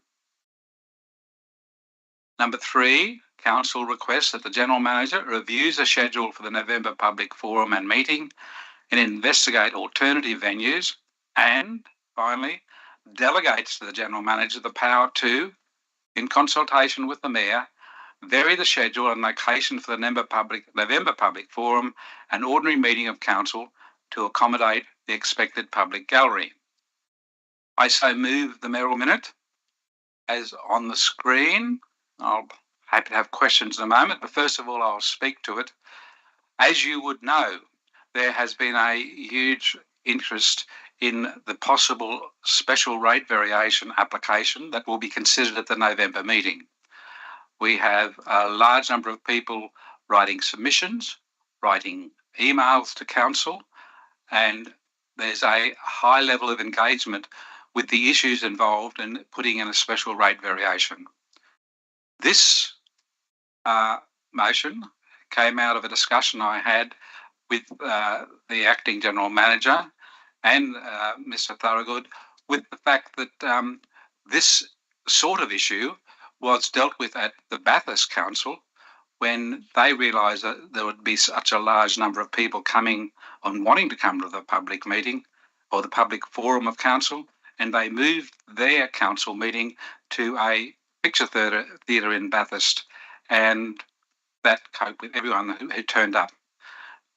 In previous years, we've had a number of major issues. One was the issue about the airport development application that was dealt with through the Northern Regional Planning Panel. There were 4 members of that committee. No councillors were involved or council staff, but this room that you're in now had people standing along the wall behind me, standing outside, standing down the stairwell. If we ever have anything like that again, it can't happen for the simple reason of safety. That one stairwell is the only emergency exit.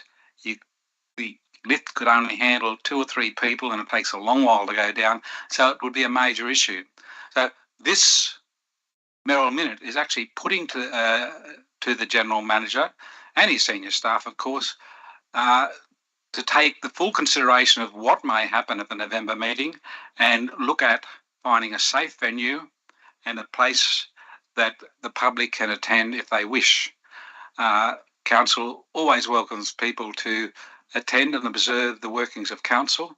We do it openly. We do it on the internet with our web stream. So this is preparing for the November council meeting, and I think the idea of delegating it and considering what to be done to cope with the large public gallery if it occurs, we can have a position that is dealt with by the General Manager and make sure that whatever happens, we will deal with it responsibly.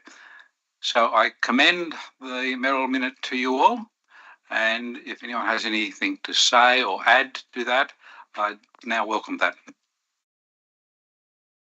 Councillor Bain, please. Thank you, Mr. Mayor. This is a really good idea because it is going to be a very public meeting. Would it be possible to consider in that within this motion reviewing the schedule of having the public forum to be held directly before the council meeting rather than the night before, so that people can have their say directly with everybody there? That would be a consideration. Well, I think in answering that, and Mr. Mitchell may add to that, it requests the General Manager reviews the schedule for the November public forum. So if he considers that appropriate, he could put it on the same day, or he could leave it on the Monday before the council meeting. But he's going to consider all of the issues, and the issue would be having a public forum in a main venue somewhere else, and then have to do the council meeting the next day in the same venue. It would mean doubling up. So I'm sure the General Manager, Mr. Mitchell, would be considering all those issues. Through you, Mr. Mayor. Yeah, Councillor Bain, and that's why the mayoral minute is worded to give the amount of flexibility for us to consider those sorts of items. The one challenge we will have, there's two probably comments that I would make, which is just for information and not to say that any decision has been made, obviously, because we'll go away and investigate and get the best outcome. But one is around time, in terms of being able to have, if we have an extended public forum, and then other items that we have to have on the agenda, in addition to that particular item, that we do run a real issue in terms of being able to get through the agenda, and then potentially having to have an extraordinary or a follow-up meeting to deal with those items that are on the agenda that don't get completed. The other one is, one of the big factors around separating the public forum and having that the evening before the council meeting is so that it gives councillors the opportunity to take away the presentations and consider, potentially ask further questions of the staff between that period to help with their decision making. But that'll all be taken into account, as well as the points that you raised as well. Thank you, Councillor Bain. Thank you, Mr. Mitchell. Any further questions or debate?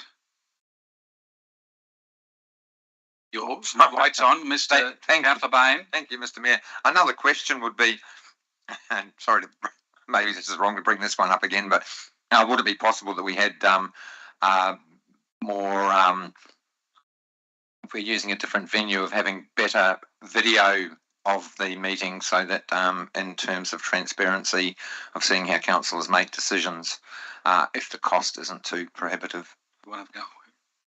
Mr. Thorogood?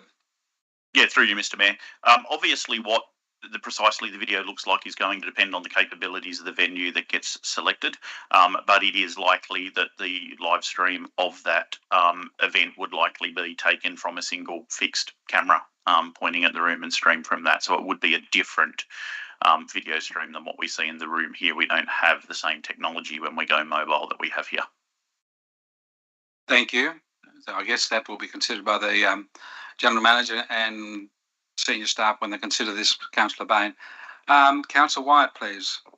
I guess it's hard to know what other issues will be on the agenda for the November meeting, but are you aiming to have as smaller agenda as possible so that we can deal with this before the deadline of 4 o'clock? Mr. Mitchell, please. Through you, Mr. Mayor, and Mr. Thorogood may add to this response, but yeah, that's been definitely part of the conversations that we've had at our executive leadership team meetings, even in terms of getting items as quickly as we could to this meeting, in some cases, to make sure that they were dealt with today, or where possible, we'll push items back from November to December. There are some items that we do need to report. So we've got timeframes around those. So you still need to have cash investments reported. We have our quarterly reporting updates and quarterly budget reviews. So some of those we can't shift. There are other items in relation to aquatic strategy and those sorts of things which we would still prefer to continue to aim for November. That does have considerations as well in relation to our overall financial sustainability as well.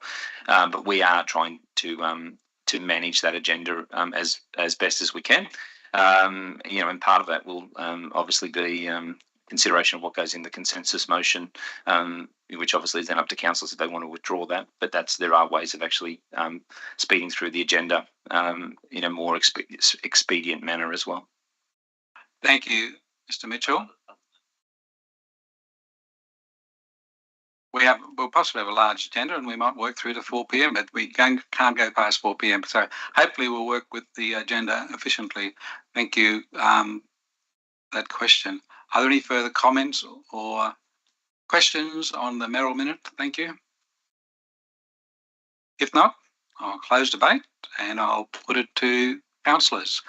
Is there any dissent? The Merrill Minute carried. Thank you very much, everyone.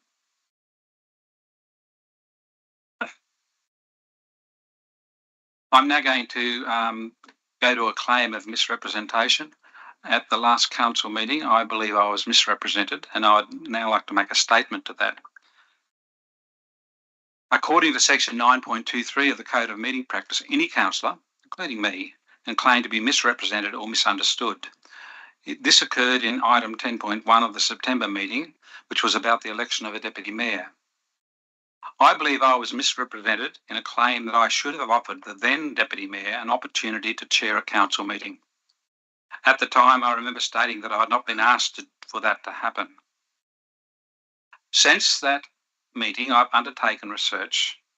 Under the Local Government Act, the prime meeting responsibility of the Mayor is to chair council meetings and ensure that meetings of the council are conducted efficiently and effectively. There is no instruction for the Mayor enabling the Deputy Mayor to be trained in chairing meetings.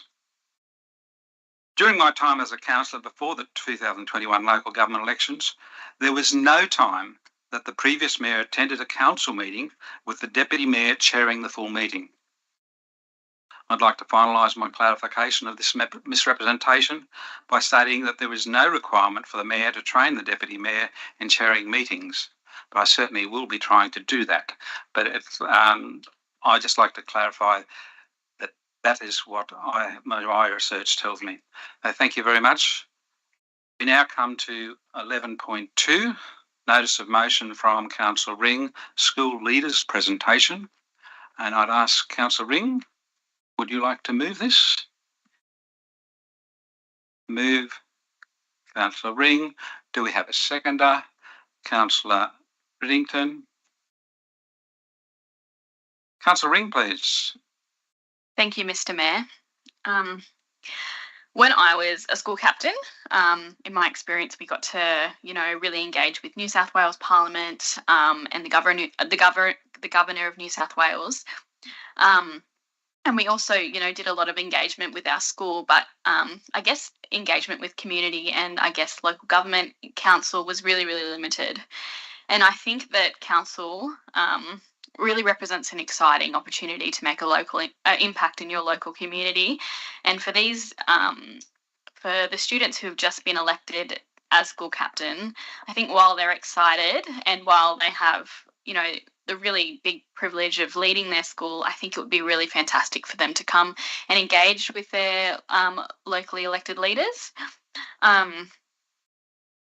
Another thing is that these students, I really want us to be able to, retain and to build a really meaningful connection with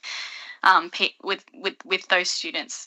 So maybe they might go away to study, but maybe they might come back. Maybe they might go out into the world and make a really big impact, but they'll remember, the really fantastic experiences that they had in their school. And I really, that's where I'll leave that one. Hope you all can support. And I just wanted to say a little bit about the timing for this one. Because of the nature of the November meeting, we'll invite the students to speak in February, but usually the captains come in term 4 of the year. So ongoing from next year, I'd really like them to be able to come in November and speak while it's still fresh. But yeah. Thank you, Councillor Ring. A quick question to you. would you like to upgrade this to make it a formal resolution of Kempsey Shire? Sure. Can you please Yeah. change Macleay Valley to Kempsey Shire? Thank you very much. Yep.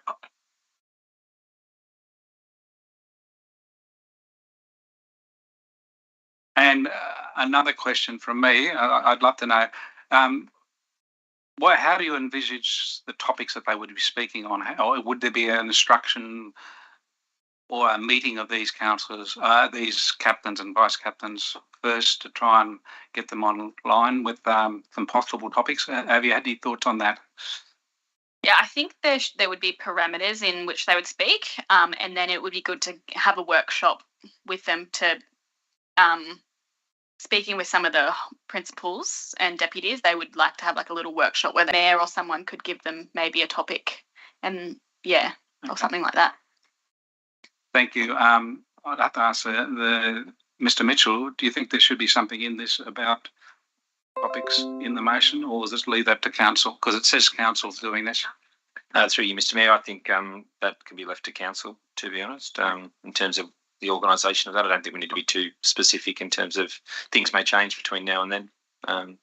Okay. Thank you very much, Mitchell, for clarifying. Councillor Riddington and then Councillor Bain, please.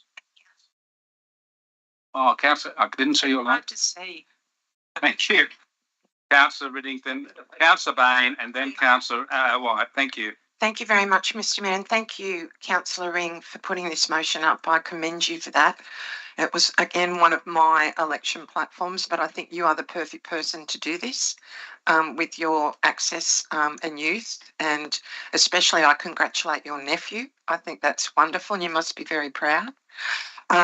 I really think that this is a brilliant idea. Unfortunately, November this year won't be, I don't think, possible, but February, and then I think, resolved to do November.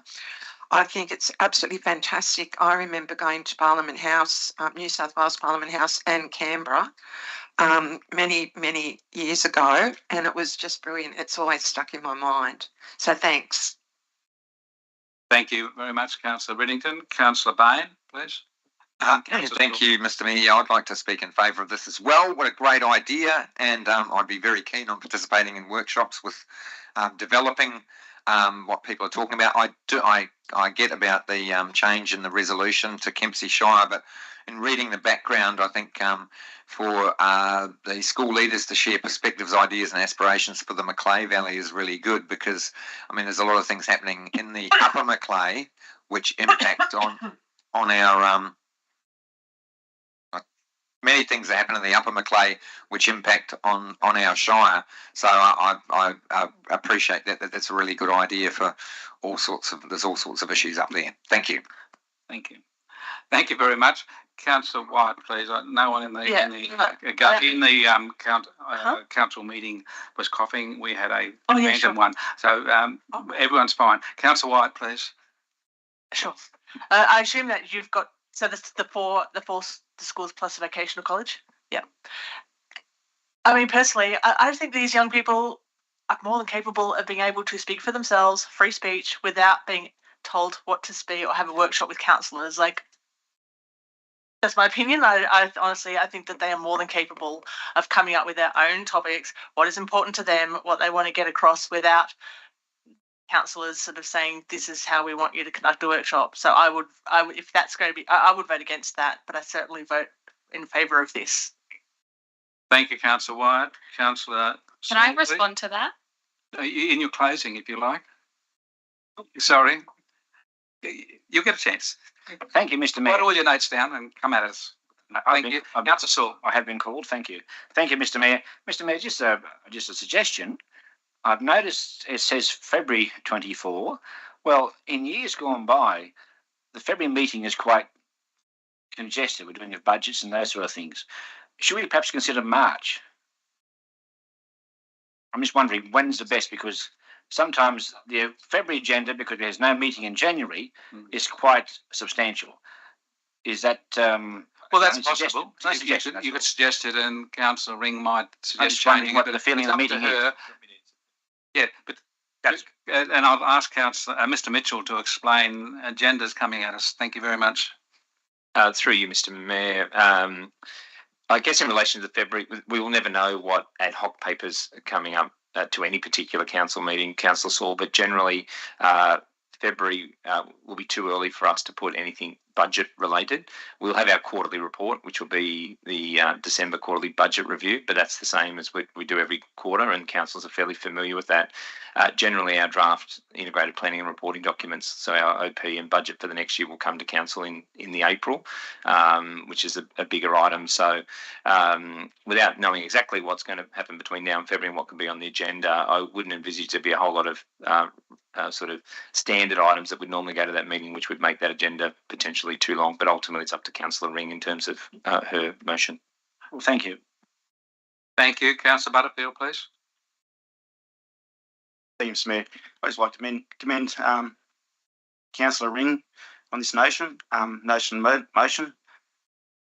of motion, and I think it'd be a great idea for the elected leaders of the school to speak on this. And with Alex too, I think, Councillor White, what she said about just letting them speak on what their passion, I suppose. I probably agree with that as well. And also, I'm not sure if they still go to Parliament House now with school. I'm not too sure, but I still remember going down there too and sitting in on one of their briefings down there, and it was quite interesting, a bit of an eye opener. So maybe something like this would be a little bit of a kickstart for them in what they would decide to pursue in the future. So I think it's a great idea. Thank you. Thank you. Well, no one else wishing to speak, I'll just close very quickly. I remember well Councillor Patterson moving a motion that then went on to the local government conference last year. And basically it was about educating our community on democracy and getting people to speak up. This motion from Councillor Ring is doing exactly that. And I remember well at an election in December 21, I was handing out at a polling booth, and a person came up to me and said, "Is this a federal or state election?" Of course, it was a local government election. That person turned up without any information at all and was going in to get their name marked off. We need engaged people in our community and involved in coming together with ideas and thoughts that can improve our community. So, Councillor Ring, I commend your motion really well and hope it gets up. So I'd now ask you to close debate if you wish. Thank you, Mr. Mayor.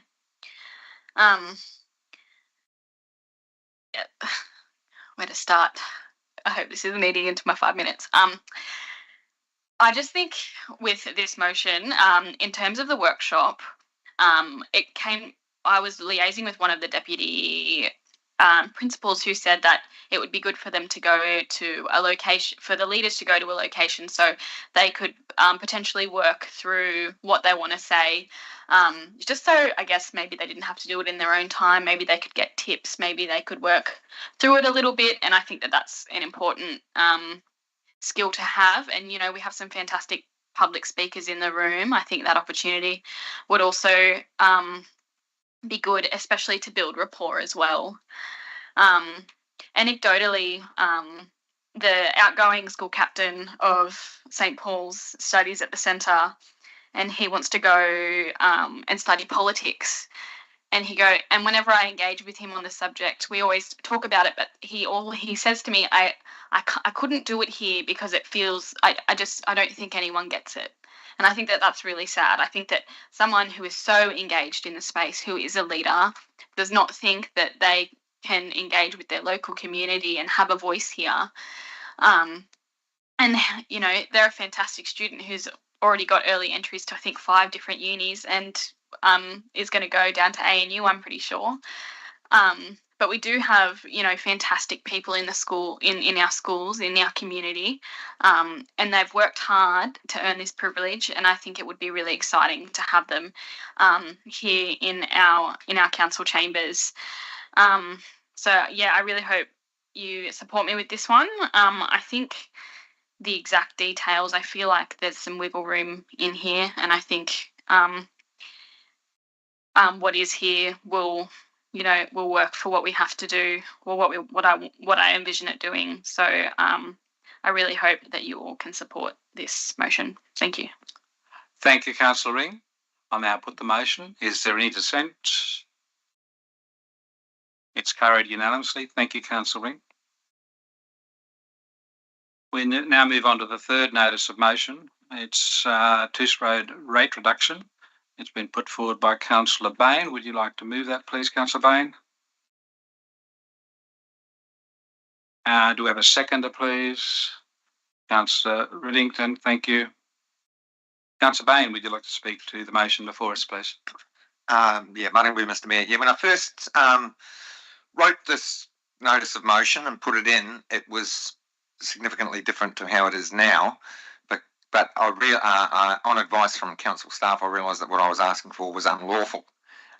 Council does not have the discretion to change people's rates without on a whim, if you like, or through a judgment. It has to go through legislation. We are ruled by state legislation, and that is fine. I understood that and felt that I still wanted to put it in, and I thank Manager Thorogood for working together with me to help to get the wording right on this. Because what I'm hearing, well, particularly from people at TOOSE Road, is they are feeling the pain of losing an opportunity when prices were high, because when weather was wet and they couldn't get their cattle out. They lost significant amounts of money as the weather dried and the cattle prices dropped. They could get their cattle out, but they missed out on a profit margin, and they've done it fairly tough with fires and as one of the residents at TOOSE Road, or the landowners at TOOSE Road, wrote to all councillors and pointed out that they were successful in putting in an objection to their land valuation, and their land valuation was reduced by 30% due to the access issues. So, my initial thought was, we could apply that across the board, but we can't. But we can encourage and advise, I believe it may have already been done, but encourage and advise all landowners in the Shire that if they feel that there is an inaccuracy in their land valuation, which is what their ad valorem rates are based on, they can ask for the Valuer General to take another look. And additionally, people that are undergoing hardship, there is an existing procedure, and maybe that needs to be more clearly explained about making an application to council and proving hardship, and therefore getting a rate reduction. And there's a third opportunity to request financial assistance for property owners that have been affected by whatever, to make an application to request financial assistance from council. And I understand that we are in a precarious financial situation, but so are many, many other people. And what I hear is, there is concern. So I thought this would be great to get it out there.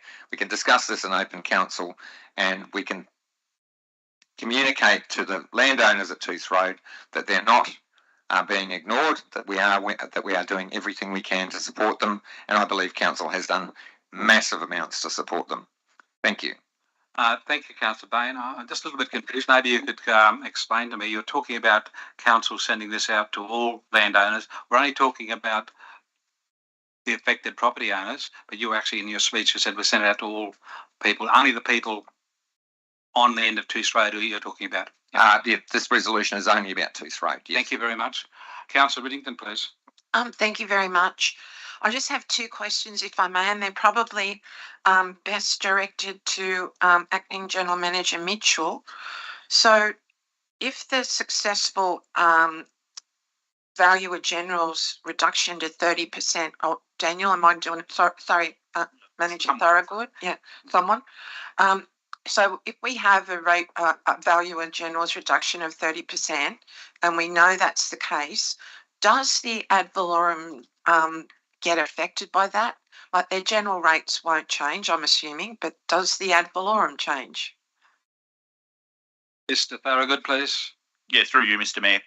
Well, the general rates is made up of two components. There's a base rate and then there's an ad valorem component. Yep. So the reduction of 30% in their property value will see a reduction of 30% in that ad valorem component of their That's general what I'm rate. asking. Yep. So yes, they will receive a corresponding discount in their general rates. And do they need to, follow up, do they need to apply to that, or does that happen automatically? Once the Valuer General notifies us of the change in their valuation, that happens automatically. Thank you very much. Second question. What financial assistance could the council offer other than a rate reduction? I don't understand the third one of Councillor Bain. Perhaps you could answer that, or someone could answer that, please. Yeah. She's on that point C, which is different than B's hardship. So. Sorry, yeah, so through you, Mr Mayor, what point C refers to is Councillor Bain originally approached us asking for a reduction in rates. There's no power under the Local Government Act for council to reduce rates of any ratepayer. What there are provisions for under the Local Government Act are, A, if the valuation changes, then the way we rate the property changes. B, there's a number of sections of the Local Government Act which provide us the capacity to do certain things in the case of hardship. And C refers to section 356, which is directly providing financial assistance, that is in the way of cash, to affected people if they can make a case that council deems that is worthwhile. And that is what happens in cases where council chooses to pay rates for an entity. So it doesn't happen so much now, but historically there were various entities might approach council and say, we can't afford to pay our rates, will council pay them for us? That's an application under section 356. It needs to be considered by the full council and placed on public notice. Yeah. The public get to comment on that application for financial assistance, and then council would make a decision on it. It's not a usual measure in cases such as this, but it's one of the three options that's available under the Act to offset the cost of somebody's rates. They're the only three levers that council has available to it to offset rates for these people. Well, thank you very much for that. And reading the notice of motion, it really is about advising people what they can do. So I'm very happy with that because that's free and open. I had no clue about section 356. So to me, I think that this is a good motion to advise people of their rights. Thank you. We're going to go to Councillor Wyatt straight after I welcome Director Jackson, who's here to make sure we keep going correctly. Thank you very much. Councillor Wyatt. I was going to ask the same question that Councillor Reddington did about the 30%. So do you think then that A should say lodging an application to their land valuation, and if this is successful, their rates may be adjusted accordingly? Mr. Thorogood. Through you, Mr Mayor, I don't think it needs to necessarily be in the resolution. It's asking that we notify them of their options. So certainly I think that would be the case, that we'd make them aware that's what would happen. I would say that most of them are probably already aware, given that one landowner has been successful in doing so, and I'm pretty certain they've shared that information with other people in the community and council. And Thank you, Councillor Wyatt.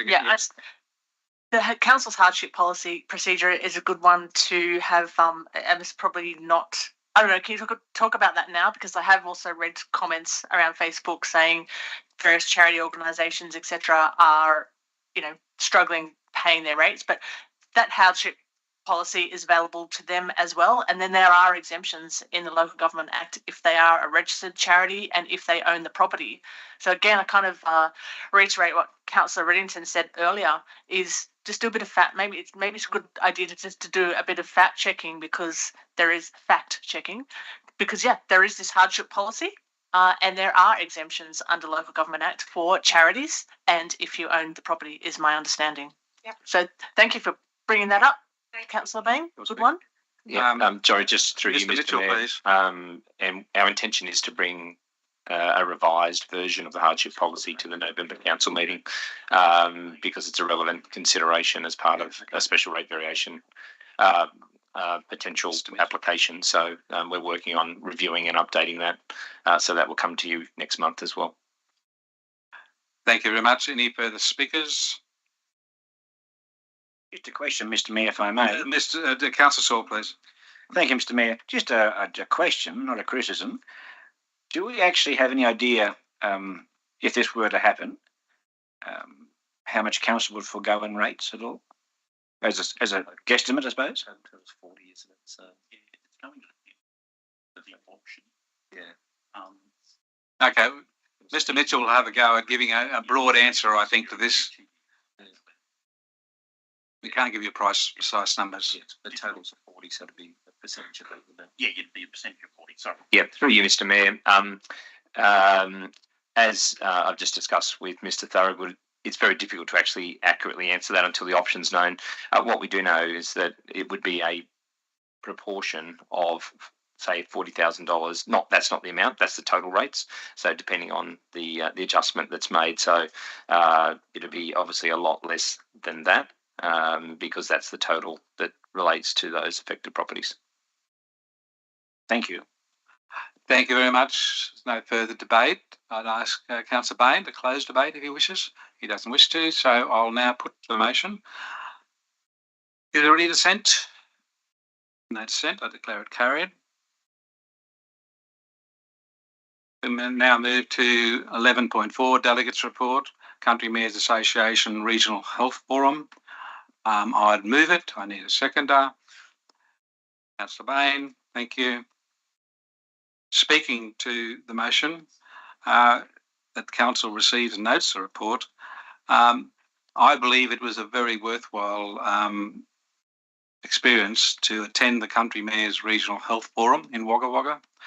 It brought together mayors and general managers from all over, and we met quite a few of the people in the Murrumbidgee Local Health District. They have 32 hospitals to manage and a whole lot of other smaller health centres spotted right across the Murrumbidgee area. They are the shining light of local health districts that other local health districts are trying to emulate.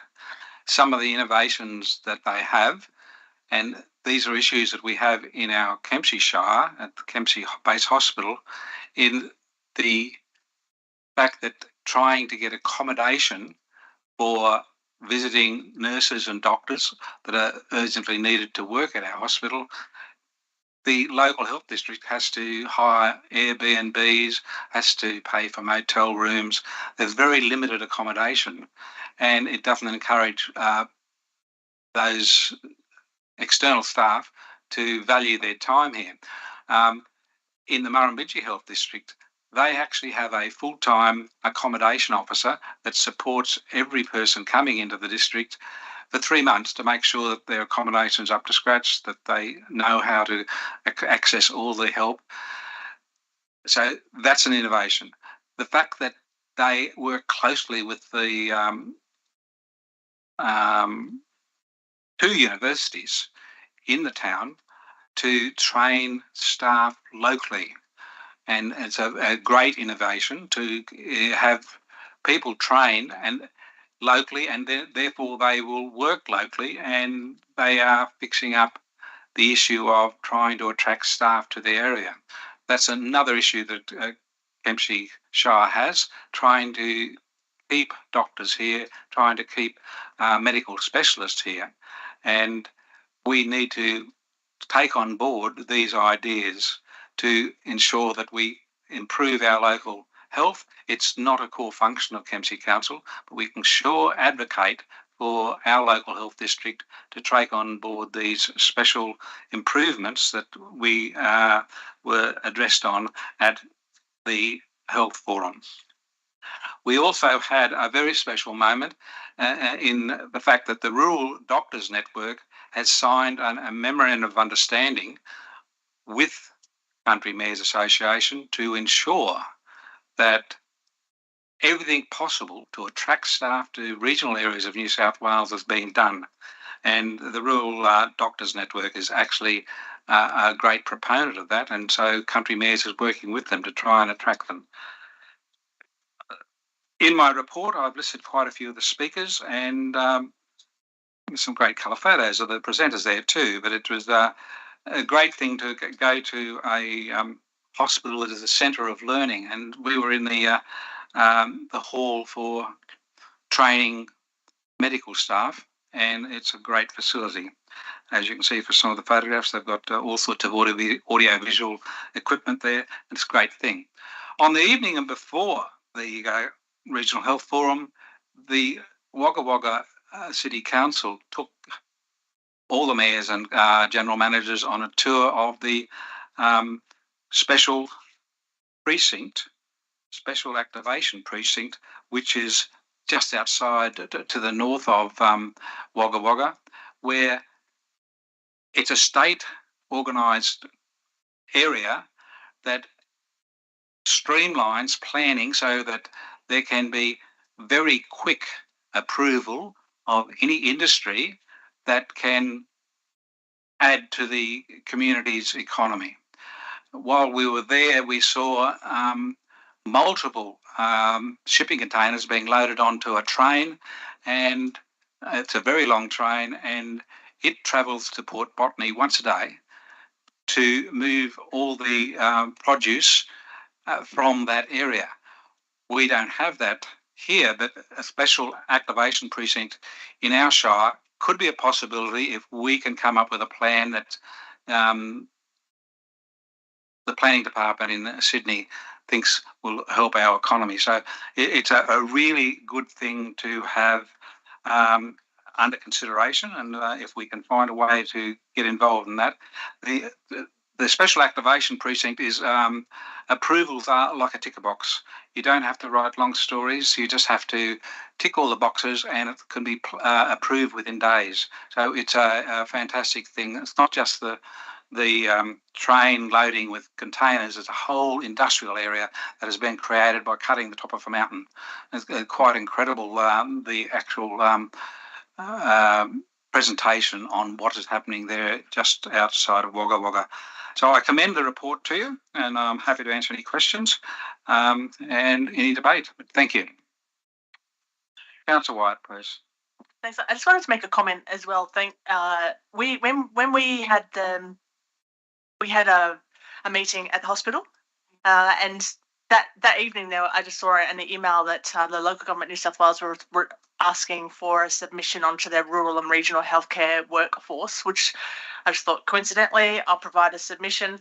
You mentioned the housing thing is a massive barrier for they mentioned there. So I asked our CEO of the hospital if Virginia could grant you 3 wishes, what would you do? And she talked about housing. That was the main thing. Housing being the big barrier. Yep.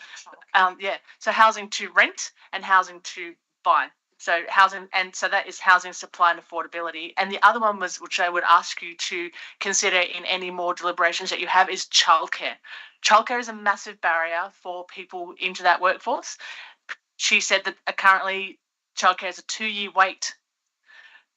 That's a massive barrier, and maybe there's some things around that. What can state and local government, or probably more so state government, do in helping provide childcare? And the other one she said was employment opportunity for partners. So I just ask you to, in those conversations, don't forget the kids, because childcare is a massive barrier to employment and retention of staff, and even where they can live and come. So thanks. Thank you, Councillor White. I've taken notes of that. They're great suggestions. Councillor Riddington, please. Thank you, Mr. Mayor, and thanks very much for your report. It was really, really good. As you know, we had a meeting with Ms. Daria Turley, the head of New South Wales Local Government Association, and her CEO last Thursday or Friday, I can't remember. Anyway, it was a really good meeting, and we raised those exact same issues. So I think we can get to a critical mass with the regional mayors, with Daria Turley, with the association, with our council as well, and your contribution. I think that we can really push hard to look at our health precinct as well. And I like the idea of that action precinct. I think that's really good. So thanks. Thank you very much. Any further speakers? Councillor Ring, please. Yes, I saw you like. Thank you. I just wanted to ask if, in terms of attracting and retaining the health workforce, did livability come into the discussion at all? Just for context, if we had people that were coming here to be a GP, what would attract? Are we thinking about things that would attract them to live to living here and keeping them here rather than going to somewhere like, say, Port Macquarie, where there's more, where I guess the livability might be a little bit different in terms of, you know, access to restaurants and recreation and things like that, if that makes sense. Yeah, thanks, Councillor Ring. It's a very pertinent question, and it was discussed, the fact that it's not just restaurants and where you can go, but engaging the visitors in the local community organisations and making them feel part of the community was brought up. And the way they do it, I mentioned the 3-month support from an accommodation officer, but that accommodation officer is also trying to get them engaged in local activities. So they are thinking of that. And of course, people can specialise and go to the city, but we need to retain these medical professionals in our country areas, and anything to keep them is a good way to go forward. But thank you. No further speakers. I'll close the debate and ask you to vote. Is there any dissent? No dissent. I declare it carried. And we now go to confidential. So the confidential on, we're going to close the meeting. Thank you, everyone.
Thank you. So in relation to the motions that were taken in closed session and the motions that passed as part of the items passed by exception earlier, in relation to item 12.1 legal matters, Council resolved the Council receives and notes the report.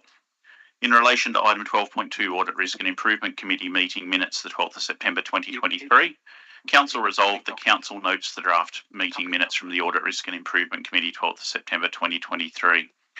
In relation to item 12.3 Willawarrin Water Treatment Plant Design and Construction Tender TQE 23/1, Council resolved the Council 1, in accordance with Section 178 Local Government General Regulation 2021, A, declined to accept all tenders for Willawarrin WTP Design and Construction Contract TQE 23/1, noting that the tendered prices exceeded the original budget. B, enter into direct negotiations with Laurie Curran Water Proprietary Limited, Trility Solutions Australia Proprietary Limited and Infinite Water Holdings Limited. 2, notes the attached negotiation plan. 3, notes that the General Manager has the authority to approve the outcome of the negotiations within his delegated authority and the approved budget. In relation to item 12.4, sale of land for unpaid rates and charges, Council resolved that Council 1 commences sale proceedings to sell the properties listed in this report at public auction at a time and place to be determined pursuant to Chapter 17, Part 2, Division 5, Sale of Land for Unpaid Rates and charges of the Local Government Act 1993 and Local Government General Regulation 2021. 2, appoints the Centre for Sustainable Debt Recovery Proprietary Limited to administer the sale on Council's behalf. 3, authorises the General Manager to withdraw from the list of properties any property that, before the commencement date of the auction, A, has had all rates and charges payable, including overdue rates and charges paid in full, or B, is subject of a report to Council from the Centre for Sustainable Debt Recovery Proprietary Limited, recommending the property be withdrawn from the auction on the basis that I, the ratepayer, occupies the property, II, despite previous payment arrangements being dishonoured, a new payment arrangement was accepted at least 3 months before the auction date. 3, the ratepayer has been notified that if the new payment arrangement is dishonoured, no further payment arrangements will be entered into and the property will be sold by auction. And 4, no payments have been missed under the new payment arrangement. 4, authorises the General Manager or their delegate to execute contracts and transfer documents of the property specified in the body of the report. And 5, reserves the right to withdraw any property for sale for technical or legal reasons. In relation to item 12.5, confidential mayoral minute, General Manager's performance review, Council resolved that Council notes the outcomes of the General Manager's annual performance review and endorses the recommendations of the performance review panel not to increase the General Manager's total remuneration package. Thank you, Mr. Thorogood. As there is no further business on the agenda, I declare the meeting closed at 1:14. Thank you, everyone. We go out.